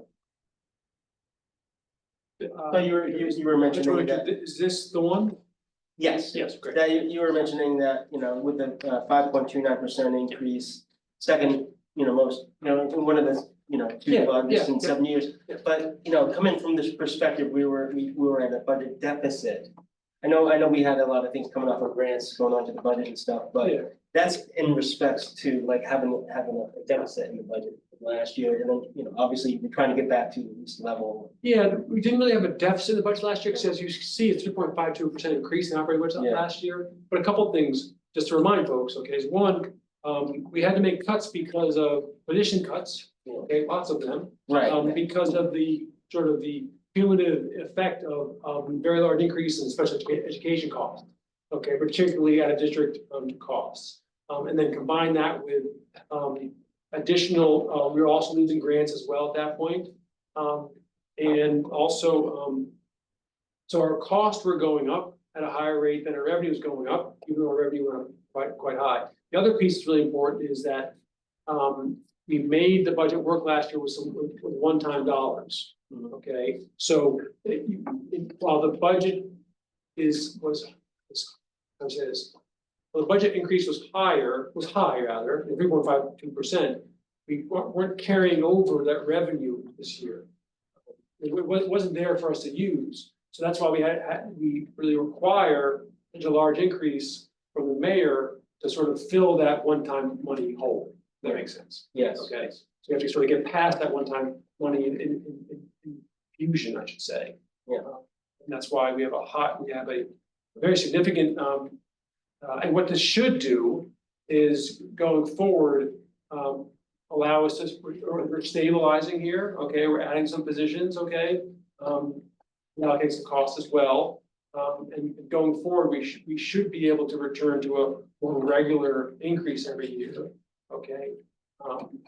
But I would I would say that we want to continue sort of more like last year, 3.5%, 4%, that sort of thing. That will allow us to continue to reach our goals, as we've outlined in the long-term budget.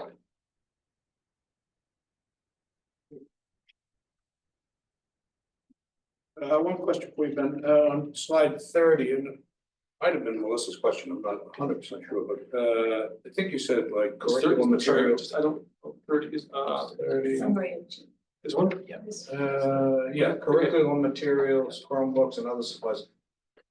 Did I hear you say that we wouldn't have to spend that much moving forward and that we could apply that to potentially new positions in 27, or was that? Presumably, what you have, that remains in the budget, keep on paying for that, but it's now in the base of the budget. So any growth we have next year won't have to be applied to that. Now, I'm assuming, so I'm making some important assumptions there, that we'll have additional growth. Yeah. Okay, which, every year, if you look at this, every year we have some typical growth here, sorry. It could be 2.86% or 2.9%, that sort of thing, okay? So, and so we should get that as well, we typically do, I don't wanna, be too confident here. But those dollars are already in the operating budget, already in the base, you don't need, to apply any increases in our budget FY 27 to those expenditures. So already included. I just want to caution, or, we still have structural deficits. And the structural deficit will come from the health insurance being greater than our revenues. So we have to deal with those expenditures that increase more than the revenues. And that could be salaries too, because there's not just the base salary, but there's the step increase. So how those sort out means that we won't be adding positions in the near future like we were around COVID, okay? Those were on, multi-year significant grants, okay? And those were for the purpose of, remedying the challenges around COVID, okay? But typically, if we get in the neighborhood of 3 to 4% increases, we can do a balance of making sure we are hitting our obligations and also spending in order to increase the positions as well. I don't want to be too confident here, I don't want to overstate it, but you typically can do some of that each year. And then, Understood. Thank you very much. And to me, that's our biggest challenge to the city council this year when we present to them, getting them to commit to the co-teaching model and fund us accordingly to be able to expand on that. That's my worry, but I think that needs to be a very strong message as we present it, that we need their support to follow through and implement the program to capacity to make the difference.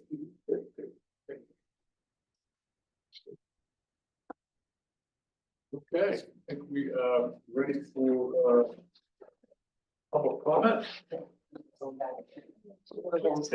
Okay, we're ready for public comment. Can you just read the instructions you read in the beginning of the meeting again, because folks are on work then. Yeah, if you are participating remotely and wish to speak, please use the raise hand function. If you speak, please begin by stating your name and address clearly. If you have a prepared statement, please email it to the school committee secretary, Stephanie DeLisi at sdelisi2@gloucesterschool.com as part of the public record. Also a reminder that you have 3 minutes to speak, and at 2:45, we shall ring the buzzer and ring the bell and move forward from there. So we do have one hand up. It's an iPhone. I'm actually right here. Okay. Yes, we can. Do you want to? Am I supposed to stand? No, yes, just. Yes, but we're. Hold on, we're just gonna get the podium for you.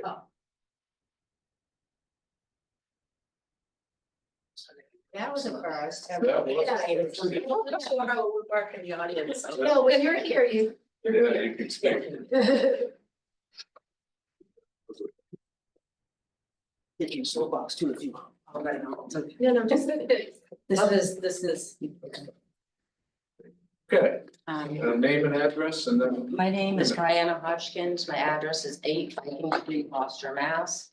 I have actually more of a question and a statement. So I'm seeing that the out-of-district transportation costs are decreasing, the raw costs, and I'd like to understand what's driving that. Sure. And I don't know if we're allowed to respond back No, here. we, Okay. we won't have conversation here, Okay. but ask questions and then I can direct them to the committee. Okay, thank you. And then the second question I have is, there's not a lot of people that support the special education community. I have my son that's in the school district, sixth grade, has autism. And he is 11 years old and he has only until 12 years old to learn basic skills that most neurotypical children learn. The school is saying that this is a level-based budget, but those needs are not being met today. So we're proposing a level-based budget, but it's not a level-based budget. So there are, for example, there's a spectrum, right? There's high autism and then there's lower autism. Lower autism doesn't mean they don't have the same deficits as higher autism. The difference is lower autism kids can learn to be productive citizens in the community. Lower functioning autism people, you're not gonna see, they say in the diagnostic criteria that they can't learn, okay? So these lower functioning kids, we don't have RBTs, we don't have ABAs. When we requested, and I've asked Mike Jarvis for me to pay through my insurance to have these folks in the school, and it was denied, okay? The students' needs are not being met today. And now, because of these out of districts, we're being told we can't send our kids out of district. So what do we do for this huge population of kids that are in our community today that aren't gonna be here for the future to get this education?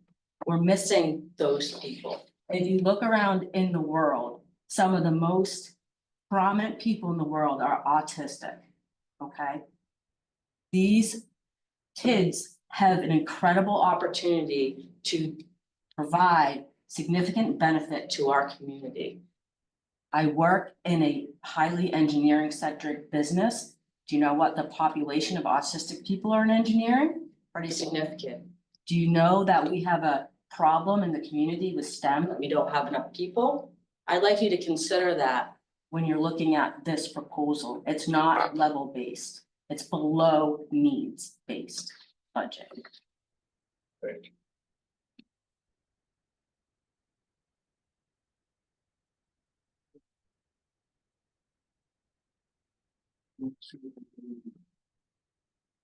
Online with a hand up.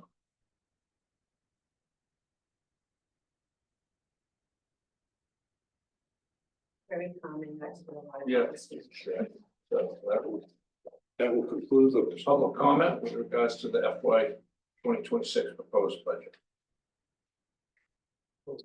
Close up here, right? Yep, and we can close the public hearing out at this point. I just want to address a couple of questions here. This is not a level-based budget.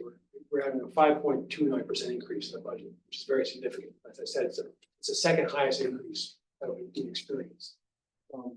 The other piece is almost all of the staffing changes, increases are going to special education. Particularly support both our programs in autism. And also, and then two things I should say. There are programmatic changes which are designed to strengthen all those programs. English behavior programs, autism programs. So we have two, sort of different levels of autism. Typically talk about higher functioning, lower functioning, but one's essentially separate, higher needs students, and one is I'll pause a moment. Okay, sorry. Yeah, let me answer the question. And then for higher functioning students, autism with flex and inclusion, meaning it's substantially separate, but there's opportunities for students to be in the general classroom, and that varies quite a bit because there's such a huge range of students on the spectrum, their needs, their abilities, their functioning, their capacities, and all sorts of stuff. So, we are, as I said, strengthening those programs, with clearer, program descriptions, clear entry and exit criteria. And that's to benefit both our staff, but also families to understand what the intention of the programs are, especially when their students are eligible. We're increasing staffing for motor behavioral programs and also motor behavioral support at Mailing. A place where we've seen what we need, identified what we need, that sort of thing. So, and then the last piece would be just in terms of RBTs, we do have RBTs. As you know, you approved that as a new position just over a year ago. And since then we've hired 6 in the district, plus we also have RBTs that are contracted services. Next year, we are hoping to be we're not adding positions, but they're to come from contracted services on to become employees. Meaning, in the operating budget, we are now paying for, I think, 2 RBTs through contracted services. And we're hoping at least one of those will be paid through the operating budget, but being our employee, which is actually a more cost-effective way of doing it. I'm sure, Mike, sorry, if you want to add more to that, just in terms of, yeah. Yeah, so the district is reinvesting in special education, that's clear. So I think what we heard with the concern is on really it's around program design. Is it meeting the students' population of students that we're serving? And so that's one of the things I did when I first got here. I took a look at the population, took a look at our programs, both vertically and horizontally, and I now know that we have to readjust our program design for our kids. So it's not that we have a personnel problem, it's that we have to have a design that fits the needs of our kids. So that's the underlying concern I heard with the expressed concern. And that's what we are charged with. And this is something that we're going to be doing annually. This is not going to be a fixed thing, a one-time thing. This is going to be something we're going to do annually in the way of what's our population telling us? How do we nuance programs? One thing to add on that is just that, so our staff who are in the program, that's elementary because they had, or at least last week, I think it was, reviewed our draft program descriptions and entrance and exit criteria. That's for our programs for our students with autism on the autism spectrum and also our behavioral programs. This is all elementary. And Dr. has that feedback now, and they'll continue to use that as he works with the staff to finalize those program descriptions in the coming months. The other piece was a question about out-of-district transportation. So that's a combination of a couple of things. One, we thankfully had enough in the budget, had more than enough in the budget this year, okay, for out-of-district transportation. And those increases we anticipate did not happen. Okay, it leveled off. Also, we were able to, through looking more closely at our routes and understanding, really 2 different things, I believe. Understanding our routes, we're able to consolidate some routes, so saving us cost this year, okay? And then also some additional reimbursement for some routes as well. Is that correct on reimbursement? Additional reimbursements for out-of-district routes? Well, it really is, it changes each year based upon the students and where they're going to the out-of-district placements. Some of the out-of-district placements became residential, and so then there's no transportation costs. So it really fluctuates each and every year. The other thing is, so because we had, so some of those dollars that we anticipated higher growth in special education transportation this year, because we did not use those dollars, we're using those for prepay for next year. That's one of the areas, one of the sources of our prepay for next year. And at this point, we don't anticipate, we had growth, very significant growth for 2 years in costs because the rates were going down. Rates have stabilized as well. So last year, while we anticipated higher rates, they didn't come through, and we don't anticipate higher, such a dramatic increase in rates as we had in the past few years. Yeah, right. Yeah, Couple things. So I'm hearing and hearing the response too. So we didn't use all our money in out of district this year But don't we still have 3 students that are waiting for placement, that there was no place to go? Remember, we budgeted for it, but the openings didn't come for them, right? So is that why we had money left over, is my understanding?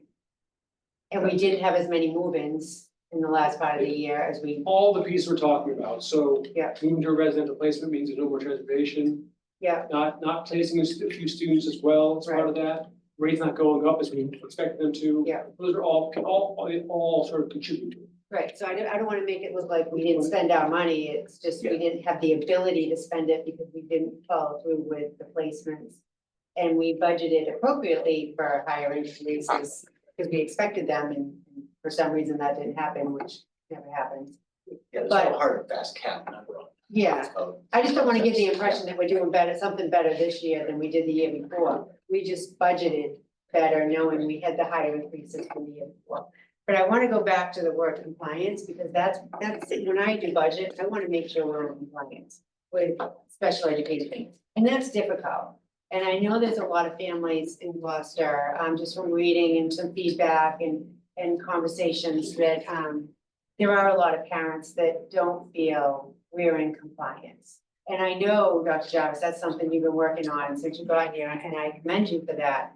I just wanna make sure that this budget that we're putting forward gets us to compliance and gets families more comfortable. It's not gonna be 100%. Families always want the best, and I don't know that we can ever fully fund all the requests that come through IEPs.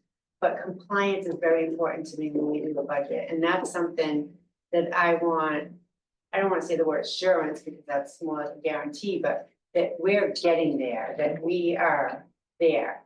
And I know we struggled hiring positions last year. Wasn't there 2 positions that we advertised and just didn't get? And that's why we have the contracted services, I right? know, we always have some level of contract services, especially for related services, like speech and language, one good example. No, you're actually thinking of this year, of this school year. Was it this We've year? had difficulty hiring, Okay. program staff, and I think probably program staff, and then also some paraprofessionals in programs as well, paraprofessionals. But I mean, Mike can talk about the challenge that we'll continue to face in our special education teachers, and that is you want to add to that? Yeah, so actually, we're actually on, in a good way. Okay. So we still have a demand, we still have openings. Yeah. But we are filling some spots. Okay. So we're in a good place in that way. And so we have to continue to do outreach work to find applicants and the right people for these high level positions. Because when you say compliance, I'm hearing you say about your compliance against a budget, a proposed budget, stay within that. That's what I'm hearing you say. Well, no, a little bit for more compliance with the special education requirements, right? That we're providing the needs to the best of our ability, Yeah. so which comes with the budget, right? So when So, I get you, yeah, so when I think about that, I don't think compliance, I go way beyond. I want to accelerate. okay. I want to build programs so that they're robust and we accelerate learning for kids and not get the bare minimum for compliance. Right. Certainly compliance is, that's the DESE kind of thing. Yeah. I want to go way beyond that. This is about leveraging our staff in places where we can make the biggest difference for our kids, their range of kids. And that's through program design, whether it's the co-teaching model, whether it's a program for high functioning autism, it's about program design. Using the staff we have, reallocating that staff and putting them in high leverage points to support kids. And that's really what I heard is not happening, and I agree, it's not happening to the degree that we need to, so the program design has to shift. Clinical aspects have to come through on that, so that takes a lot of collaboration. And that's what we're building now to make this more of a robust experience for kids. So even though the budget looks the same level service, it's Right. the way you're spending the Exactly. budget, that same amount of money is gonna be very different this year. Exactly, And that's what we're gonna build on going forward. exactly right. So there will be change without a financial Right. impact because it's more of a focus with the reallocations.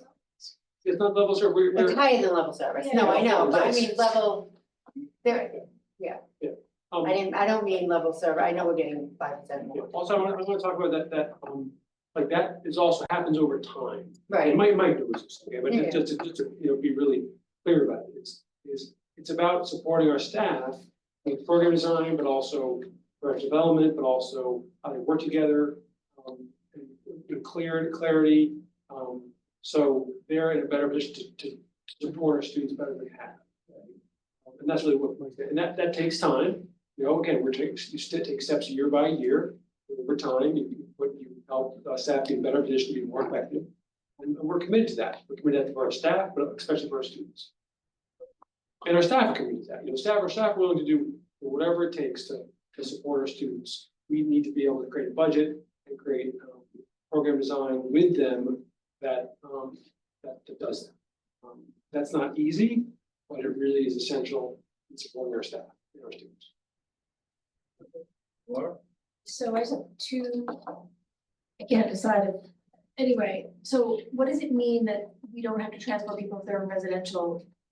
Because the student will be there Oh, they're living, overnight. they're living there. They're living there. Thank you. Those are typically students that we don't program for because the level is so Right, high. no, I understand. I just didn't understand the. Yeah, Sure, so they're going from a place where they are being transported. Yeah. No, to a place where they live, but I get it. Second, I wanted to just sort of put in plain language, like the rates of transportation are going down because those are being set by leasing companies and other companies. They're stabilizing, Right, they're but not increasing as quickly. what I'm saying is those aren't coming from us.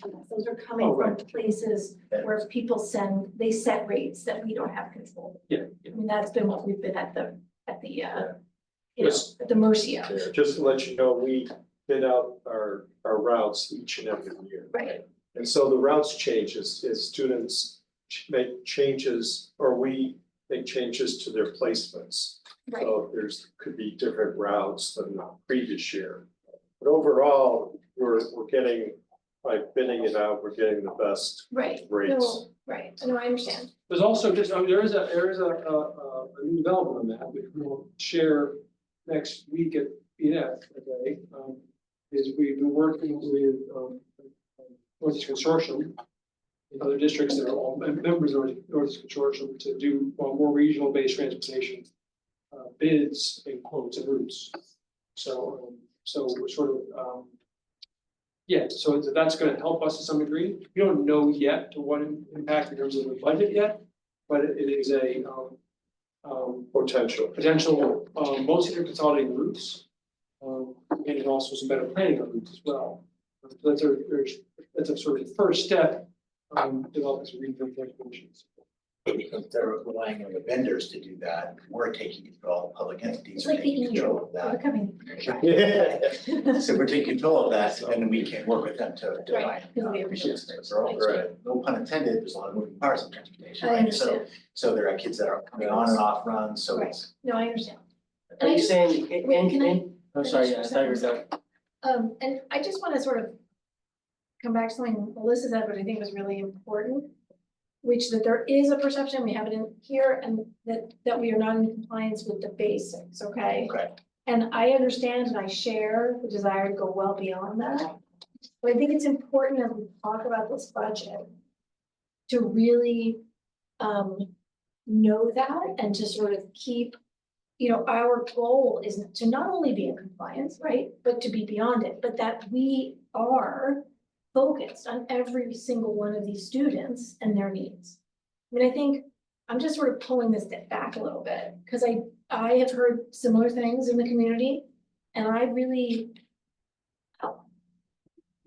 it's hard, it's a hard job, it's hard business, right? But I think it's important to sort of, before we talk about how well we want to do, and we do, to really understand the concern that exists. Yeah. For everybody's kids. So I just want to really put a point on that. I really appreciate that. So, in doing so, coming into the district since July, so I'm taking my samples, right? Listening to the community as best I can, as early on. I'll have a huge meeting for that in exchange, that will, on the survey that will go out there. I'm learning what the needs are and what we do well, what we don't do well. And so I made recommendations and the budget proposal is clear that there's a clear and present reinvestment in special education here.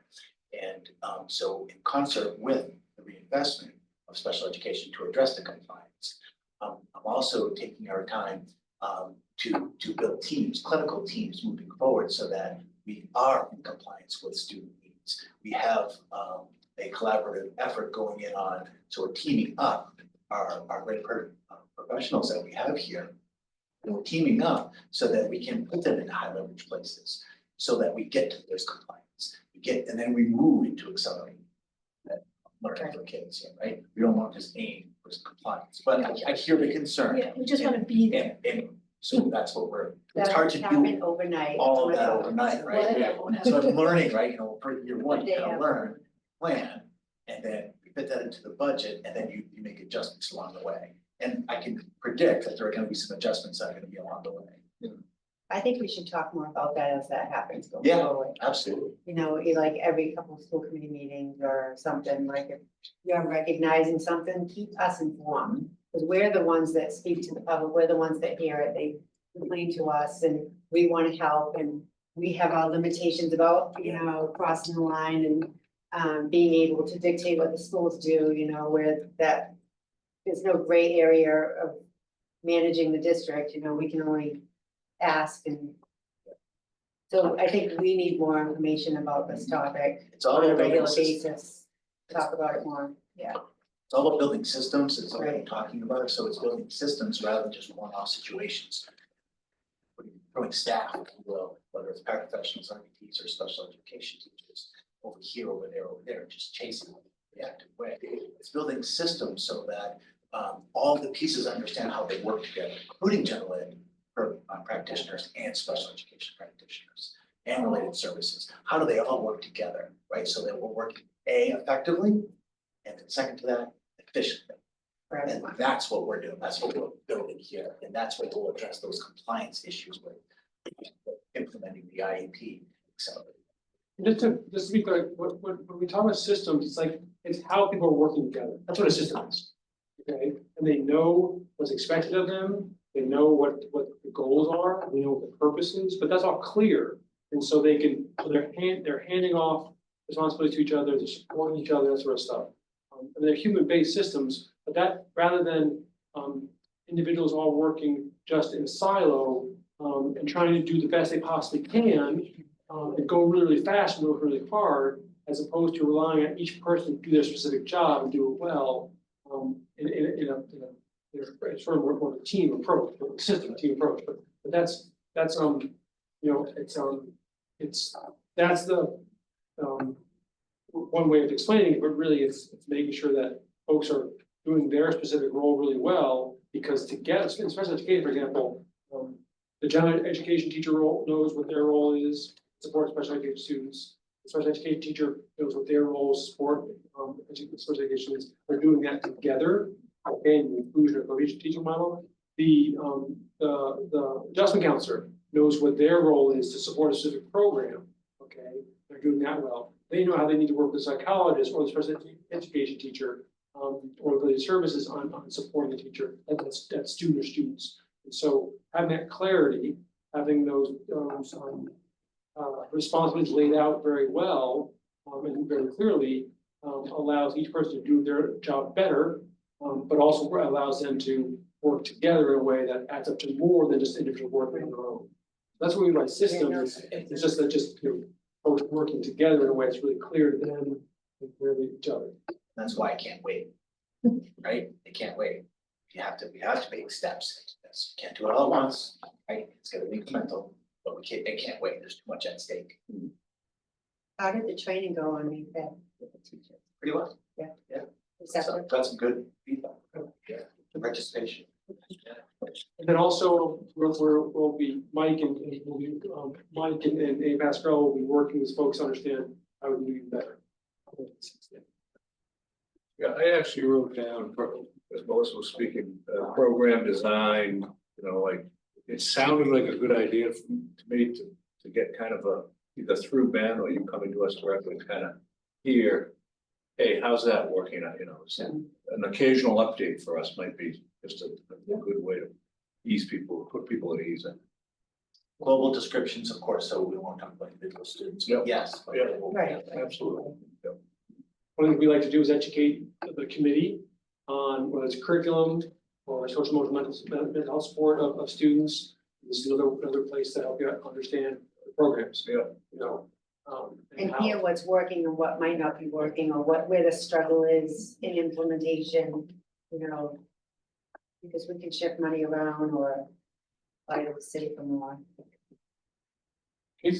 Yeah, just first comment and then I want to backtrack a little bit, but yeah, I really appreciate the approach you've taken where, we're taking this year by year, reevaluating and seeing what's working, what we need to do to move forward and move that ball forward. So I want to say I appreciate that perspective. And about the transportation, out of district transportation, are you saying that we're looking for a way to collaborate with inter-district transportation? Yeah, so the Northeast Consortium. Yeah. Which is one of our collaboratives and we work with to provide special education. They run a number of schools. And they're on collaborative around the state. But they are working together to see how they can provide better service and supports to their member districts, including us. And one of those that the superintendents and special education directors talked about needing was, can we be more efficient and they're more cost effective on routing and transportation and contracting with all the various providers, okay? So we were working with them, first me and then somebody and also then Gary on the finance side, on the number side, to see if we can launch that, and we will share that more detail with BNF next week about going into a contract with them, support a regional approach. So are you saying contracting? So what I want to get So instead of each individual district. Yeah. Contracting separately. Sure, okay. With a provider or various providers. Yes. NEC, the Northeast Consortium will organize that. Okay, working with our transportation directors in order to get better rates or fewer routes through economies of scale. With a larger contract. Yeah. Yeah, I will just add that by sharing the route Yeah. with multiple districts, then the cost is split between the different districts. Yeah, that's wonderful. So, yeah. And that's where you're gonna see some savings. Yeah. But we wanna not be overly optimistic. We wanna just see how the first year goes. But we're gonna explain much more at the BNF meeting. How many contractors are there that do this type of service? We have about 10 Yeah. right now. And that's, NEC is working with, bid out just one. To really consolidate Sure. and try to get as much sharing of the route between the districts. So we as a school system contract with 10 independent contractors? We have about 10. Yeah, well, what I'm wondering as far as putting out the bids is what is that pool that we have people think, come in? Way more than 10. Yeah, okay, yeah, I just want to get an idea like what are. Because there's a pretty low barrier to entry into service, its area. So there are a lot of smaller places and not too many really big places. You see much bigger companies when you're talking about the yellow school buses. Yeah. Okay. So these are, and then there are national ones obviously on that, but these are local, often local companies, not even regional places, they're very local. Yeah. So, might just statewide. So, yeah, there's quite a few, very safe, we'll do that too. Yeah. Okay. Can I just say one more thing? Yep, sure. So before we move on to the budget, it should have been under recognitions earlier. I want to recognize Cody and Gary and Saskia and all that's going on in that office right now because they're short-staffed with mothers being out. And the amount of work that's coming out of there and the efficiency of the work that's coming out is very impressive. So I didn't want this night to go by without recognizing how Yeah. well performed that office is right now. Yeah. Being it's one of the- short-staffed with a couple of our employees out. Yeah, Cody and Saskia are doing double duty. Yeah. And So I'm really, Much really appreciation. appreciative of they're going above and beyond. Yeah, So thank you. I know there's for- a lot of pressure in there, so Also, in addition, so thank you to Cody and Saskia and Gary, as you said, Cody and Saskia, but also want to appreciate and thank Rosalie for our And Rosalie for Yes. coming back Come from back. retirement. Thank you. retirement, and she's, as she always does, is doing a bang up job. Becky too, I think, Becky too. Thank you, yeah, Yeah. and so it's great to have Rosalie in the office again. She's just a calming influence and so confident and it's like. We wouldn't get through this budget season this year if everyone didn't do extra, Right. so much appreciated. Thank you. And your mother's doing very well too. Yes, they are. And they're where they're exactly should be. Okay, thank you for that. Subcommittee reports. I don't believe we have any at this stage of the game. But we do have some action items. So the first one on the list was to adopt the revised school choice policy, the ACA. Can you maybe, Well, then do you want, Yeah, I can summarize it, someone has a copy. of I it. don't know, is it in our packet? Yes, it is. You have printouts with you. Is there a packet that you have printouts with you? I don't know. Yeah, we have them. you might not have got. I didn't get one. Yeah, Okay. Thank you. That's mine. that's my copy, but you can use it, but I have a question. Oh, why don't I start? So, to remind everyone, this was the policy, where one initially wanted to be clear about, if we had decided that if a senior moved out of Gloucester after January 31st, that there would be an opportunity potentially upon the superintendent's, decision for them to stay and graduate in Gloucester. So that was initially what was being moved here, that was coming out of the inter-district school choice. So I want to put that there. Then at our meeting to discuss that and vote on that, the issue came up of what if a family has a disaster, as has recently happened, and their home is uninhabitable, and they must temporarily move out of Gloucester, what provisions could be made for those families? Okay, so this is what the language is intended to clarify. So why don't I read aloud the new portion? Yeah, I can also show it too. Oh, that'd be great. So I'm not gonna read the part about the seniors, because we have already agreed on that. But we have not yet voted. Number 7, the family of an enrolled student whose family must temporarily move out of Gloucester because their Gloucester residence is deemed, I would take out the word, temporarily uninhabitable and unsafe to live in due to damage caused by a natural disaster or other emergency situation, may petition the superintendent to allow the student or students to continue enrollment in the schools while they find new housing in Gloucester or enroll in a new school district. The superintendent may require information such as police, fire, or building inspection reports as evidence of it, that the residence has been damaged and is unlivable. Temporary extension of enrollment for these purposes may not last more than 6 months. The superintendent's decision is final. Nothing in this paragraph is meant to counteract or supersede the federal McKinney-Vento Homeless Education Assistance Act. The next online part was there last time as well. Okay, then the withdraws because they're no longer living for, they can apply for inter-district school choice for the next upcoming year. So what I was trying to accomplish here is a couple things. Provide language that supported the community's concern about temporary livable situations through an emergency situation. Okay, so that we use fire as an example, flood is another one, natural disaster. Okay,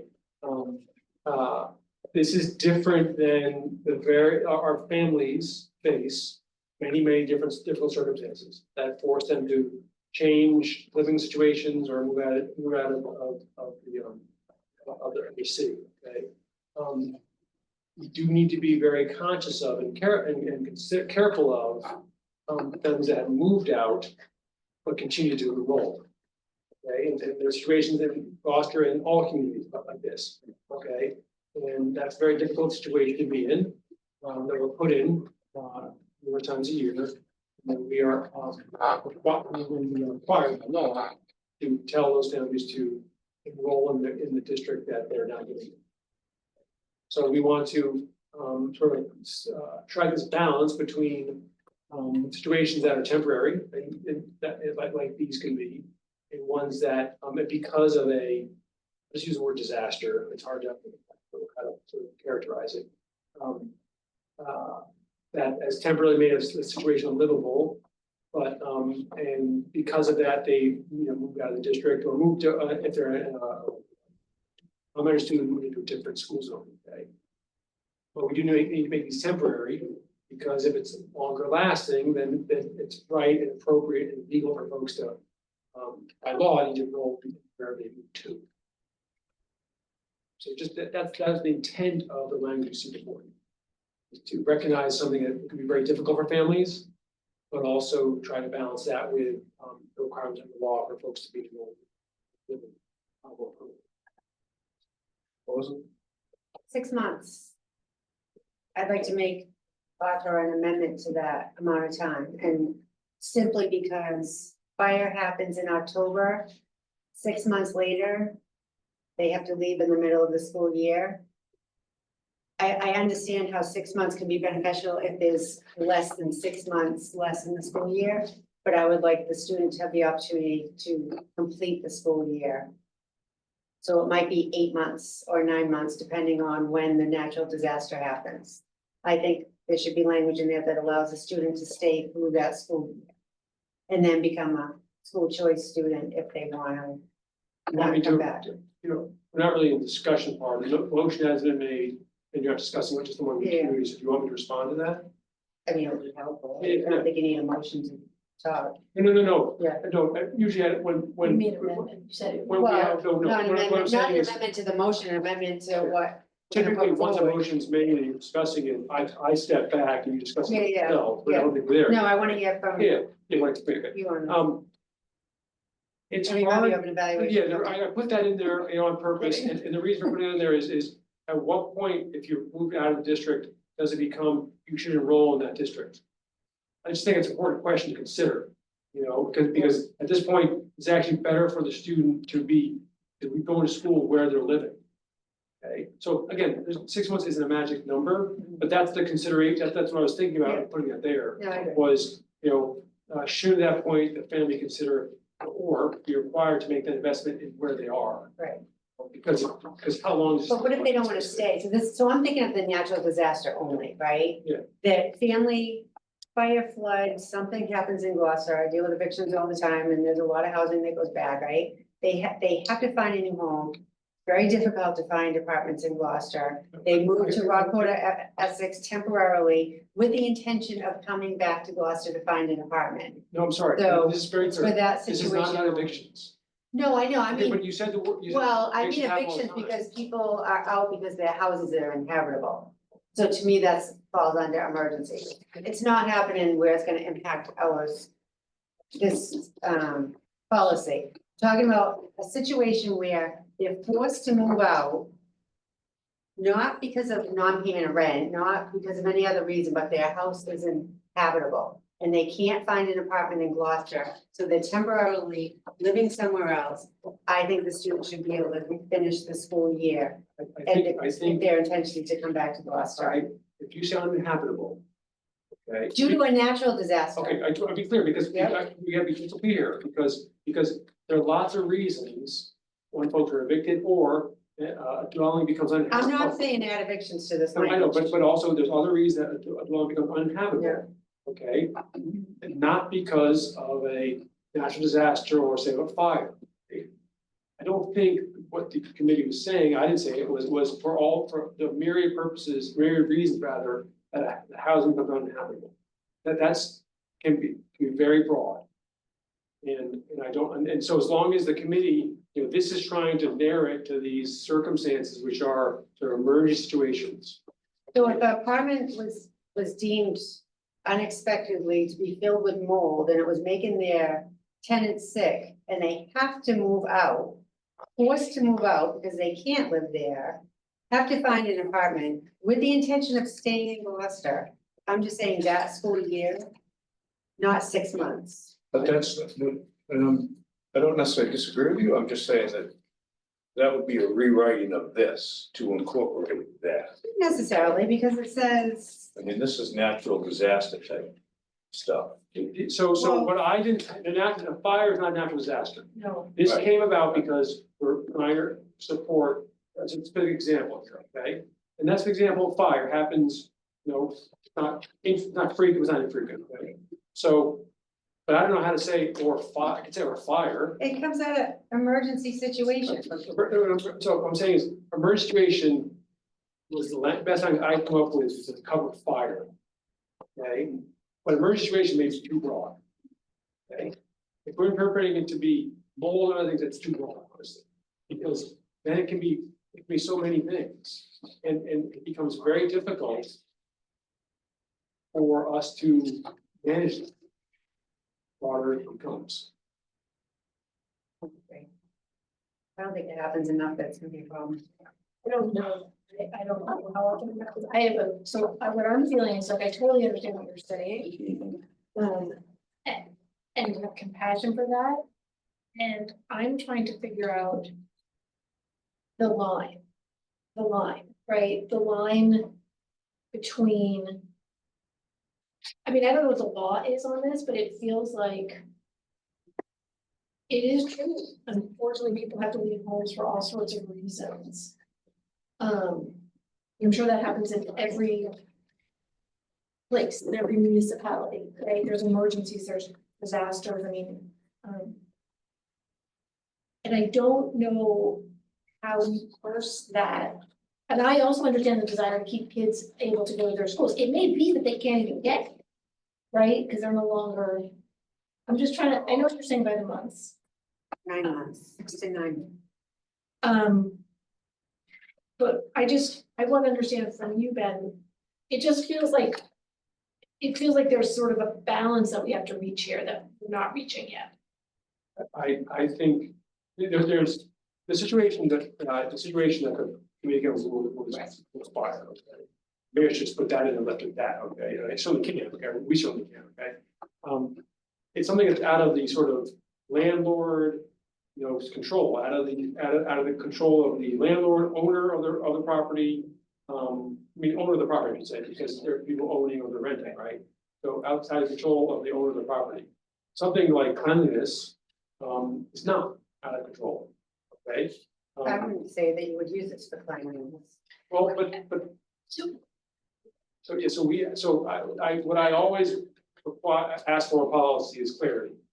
Because if you don't have clarity or things are too broad, it becomes a case by case basis, which is very, very hard to interpret, both by community members and families, but also by us in following through equitably and fairly. And that's what's always most important. Because access, privilege, wealth will always be able to apply pressure in a way that favors folks. And I'm not interested in acting. But I would argue this is the opposite. So this is the non-wealth. This is the family that's struggling and they come to an emergency situation and they just want their child to have an uninterrupted school year and finish the school year out. So that's why I say it's more than 6 months, right? If you put 9 months there, that covers the emergency situation that happens in September to get them through the end of the year. I wouldn't say that 9 months starts the next school year and that the language would have to reflect that, right? End of that school year. But it could happen to an affluent Right, family, right, you're making an assumption, you're making an assumption. No, but I'm just saying it may not. So when you're saying that you can be influenced by that. The ambiguity leads to a inequitable approach. So my And so- approach so what- to this is only to have the student in for the school year, no matter who or what they are, right? At the 6 months means they can stay only for 6 months. It may not, they'll miss out 3 months out of the year, depending on when the activity happens. So my priority is to keep the child in the school for the school year. That's what I want to see out of Can I it. This isn't a big cost benefit to us. It's not a cost issue. I think the hypothetical here, I just want to put this out, right? We both know, no one knows the situation we're talking about. I pass it every single day. And it's a tragedy. Thank goodness no one's hurt, but, what if this happens, God forbid it happens in September, happens in October, family has to leave. Like, they don't find, I know how hard it is to find things in Gloucester, they can't find a place, so what we're doing, in essence, we are allowing them to remain uninterrupted in Gloucester, which I do agree is. One that. I agree as a benefit, but this this whole family now is displaced. Just think about it. I mean, like, I'm saying it could go both ways, trying to get their kid to a school that's not near where they live. And this kid is also now not settling into a new place, and they don't get. But they have, so you're giving the parent the choice. I'm all about parents' rights. The parent has a choice. The parent can choose, say it was Rockport, say they moved to Rockport. They can decide, okay, I'm gonna keep my child, my student in their neighborhood now and enroll them in Rockport, and it's not a problem. But if the parent chooses, I want my child I want to live in Gloucester, I like the Gloucester schools, I want this time period of this school year to not worry about my child meeting new friends or going into a new classroom and all the anxiety and issues that can come with that. I want the parent to have their choice. They very well may say, I want to enroll in the district that I'm in now, living in, but they might want to keep that stability for a child that just has been disrupted at no ask of their own. And just know that they have the opportunity to stay in that district for that school year, not into the next year, just that school year, whatever the month time Wouldn't you is. agree that we need a broader policy, like just said? Not broader, I think it's more defined in what the emergency situation is. Can I just suggest changing the language to say condemned residents from natural disaster or other condition to be deemed, by the superintendent to be applicable? But he's not, we don't wanna put, I mean, I wouldn't wanna put the superintendent, he's not a building inspector. Well, he's Like, asking Yeah, for but building other inspector people are. information. To condemn a building means you can't live in it because of unforeseen situations. Right, I don't know if condemnation is a stage in the process, I suspect it is, Mhm. right, in the building process, that's probably a specific legal Maybe space, Melissa, you know. right, to be Well, condemned. the building inspector, he'll come down in 5 minutes. I actually Like 10 had this minutes happen later. to me, not supposed to speak, but had this happen to me last year. And I had, my house got destroyed. I know, we can't, Okay, we're just sorry. not allowed to have comments. Okay, sorry. You're welcome to reach out to them and. Okay, let them yeah, know. I'll do that after. And that- yeah. Maybe we should define some natural disasters and stick with them, like 4 of them, right? Fire, I was hoping to. Flood. Which is not an, right, fire, flood. right, well, I didn't have, yeah, I think we need more work, obviously, Be specific, just specific circumstances where this would apply. I don't know if you have to get specific and that might end up being like alienating certain situations. That's why I was saying condemn. Well, there's a lot of apartments in Gloucester I that mean, can be just to condemned, and that's include not. condemn. we need to table this again. I think we need to table it and send Is it it back gonna- to programs. Maybe it needs to go back to. Okay, All right. okay. Again, Send back the program. If you just said 9 months there, I'm gonna. Okay, we got a couple more action items, acceptance of grants. First one is the J.S. Lynn Foundation private grant for math and science prizes for $4,000. is that, are you so moved? So move. Yeah. Second? All in favor? Aye.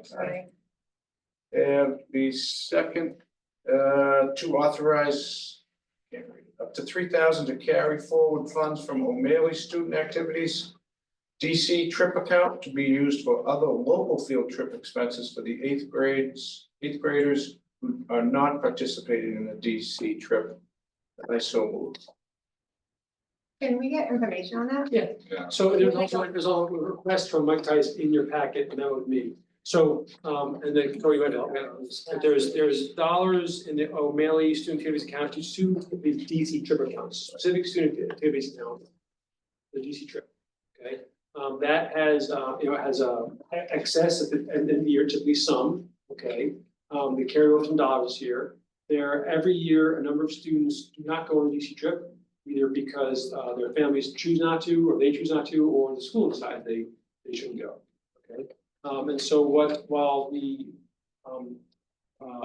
the staff and school leadership at O'Malley wants to do is be able to provide some local field trips for those students, while the other if there's students who aren't going on the trip, on the DC trip, while the other kids are in DC. They don't have, they want to use the funds from the DC trip as part of that, okay, to support those students. But we wanted to have the school committee authorize that use, basically. Right? Yeah, because of the activity being so specific to DC trips, but it's an 8th grade trip. These are other local 8th grade trips. We had a carry forward balance of over 6,000, so we're just asking to be able to use up to 3,000 for other local trips for the remaining 8th graders. So those students can benefit as well. We don't think it'll be that much, we just want to make sure that there's enough of that. Can I ask, why are we carrying a balance forward? I thought it'd be actual amount for the trip. How are we having a balance? Well, they also raise funds as well. So there's been no request for refunds denied or anything, and we have money, and that this is just extra money that's. That's right. Right, yeah, Okay. and sometimes the So if a student is told they can't go to DC for some reason, they get refunded if they had paid already? If they've purchased insurance. We don't refund them, that's not part of what this use is for. But we don't have that money to refund them, right? I see what. So I'm just trying to find out where is this money coming from, right? And are there parents out there that paid and didn't get refunded because their students couldn't go to DC? So I'm just trying to understand what this pot of money is. I don't know, but we don't raise money for those purposes. If we each don't- child that goes to DC has to pay, or most of them do, right? So a parent pays, say $500, right? So this money is surplus, so to speak, because they raise more dollars Okay. and students need. Oh, I did, yeah. Yeah. I just want to make sure it wasn't we were keeping the parents No. money because their student was the brat and couldn't go. No, That's all. no, there have been instances where we refund for certain activities, but it's obviously with legitimate reason and backup documentation, and principals normally request it. Okay. We have an outstanding one right now for one of the Project Adventure 5th grade. Yeah. Because someone broke their arm, so it's Alright. those normally come in, they don't like get pushed off or held away or anything. No, I support this. I just want to make sure that the money was. Thank you. So we're looking for a second. Second, All in favor? Aye. Any discussion, other or communications or new business? I just want to bring something up, Yep. if I may. You bet. So last year, probably around this time, because I think it happened after the vocational presentation that we went to the other night. We had referred to policy, a request to develop a policy that allows. I think particularly the auto shop to add a percentage onto their parts or something that would generate some revenue for that department. Essex Tech does it. So there's a policy out there that has some good practice to it. It's my understanding other vocational schools do it as well. But it's a way for a department to raise revenue, for all the good work and good service they're doing in the community. Fixing cars at no cost at this point, on parts only. I think they wanted to be able to purchase the parts too. yeah, So So it allows the auto shop as an example. right, they're Which they do charge. they charge for, they Parts do not parts labor. only, it's no Yeah, labor. right, no labor. right, no labor, right. This allows them to add, say, a 10% something, and they can generate a little bit of revenue, not a lot. And But the revenue is used for, the auto shop itself, like buy tools or put it right back into their, and we talked about creating a policy last year on it. we referred it to And program then, with a lot of other things. yeah, it didn't go anywhere. Yeah, it's been a year. Right. Yeah, I think it's been exactly a year. I Right. think it was right after I'm saying the, it's been quite a year. yeah, oh, it's been. Yeah, okay, we can go back to that. Okay, anything else? Any other new business? Okay. We are going to go into executive session. And I believe I have to read these. These two, A and B. Now, we're gonna go into executive session pursuant of executive session purpose 2 of MGL 30A and 21A to discuss strategy and or to conduct contract negotiations with non-union personnel. Purpose 3 of MGL 30A. 21A to discuss strategy with respect to collective bargaining with the Gloucester AFSCME Clerical Unit A, GATE, and the Gloucester Teachers Association. All in favor? We have to do roll call. You know what, you should probably read the second one too. Read the second one as well. Okay, and B, to enter executive session pursuant to executive session purpose 3 of MGL 30A. 21A to discuss strategy with respect to collective bargaining or litigation. If any open meeting may have a detrimental effect on the bargaining or litigating position of a public body, and the chair so declares to discuss the strategy with respect to the Commonwealth Employment Relations Board et al. Versus Gloucester Teachers Association et al. Essex Superior Court number 2477 CV 0071. 0117. Just the document. Sorry. Second? Yes. Yep, do we need a roll call? Yes, Okay. Mr. Minio, Yes. Ms. Prince, Yes. Mr. Delvin, Yes. Ms. Weason, Yes. Mr. McGee. Yes. Okay, so we shall go into executive session and only come back to those to adjourn the meeting. Thank you for those who joined us tonight.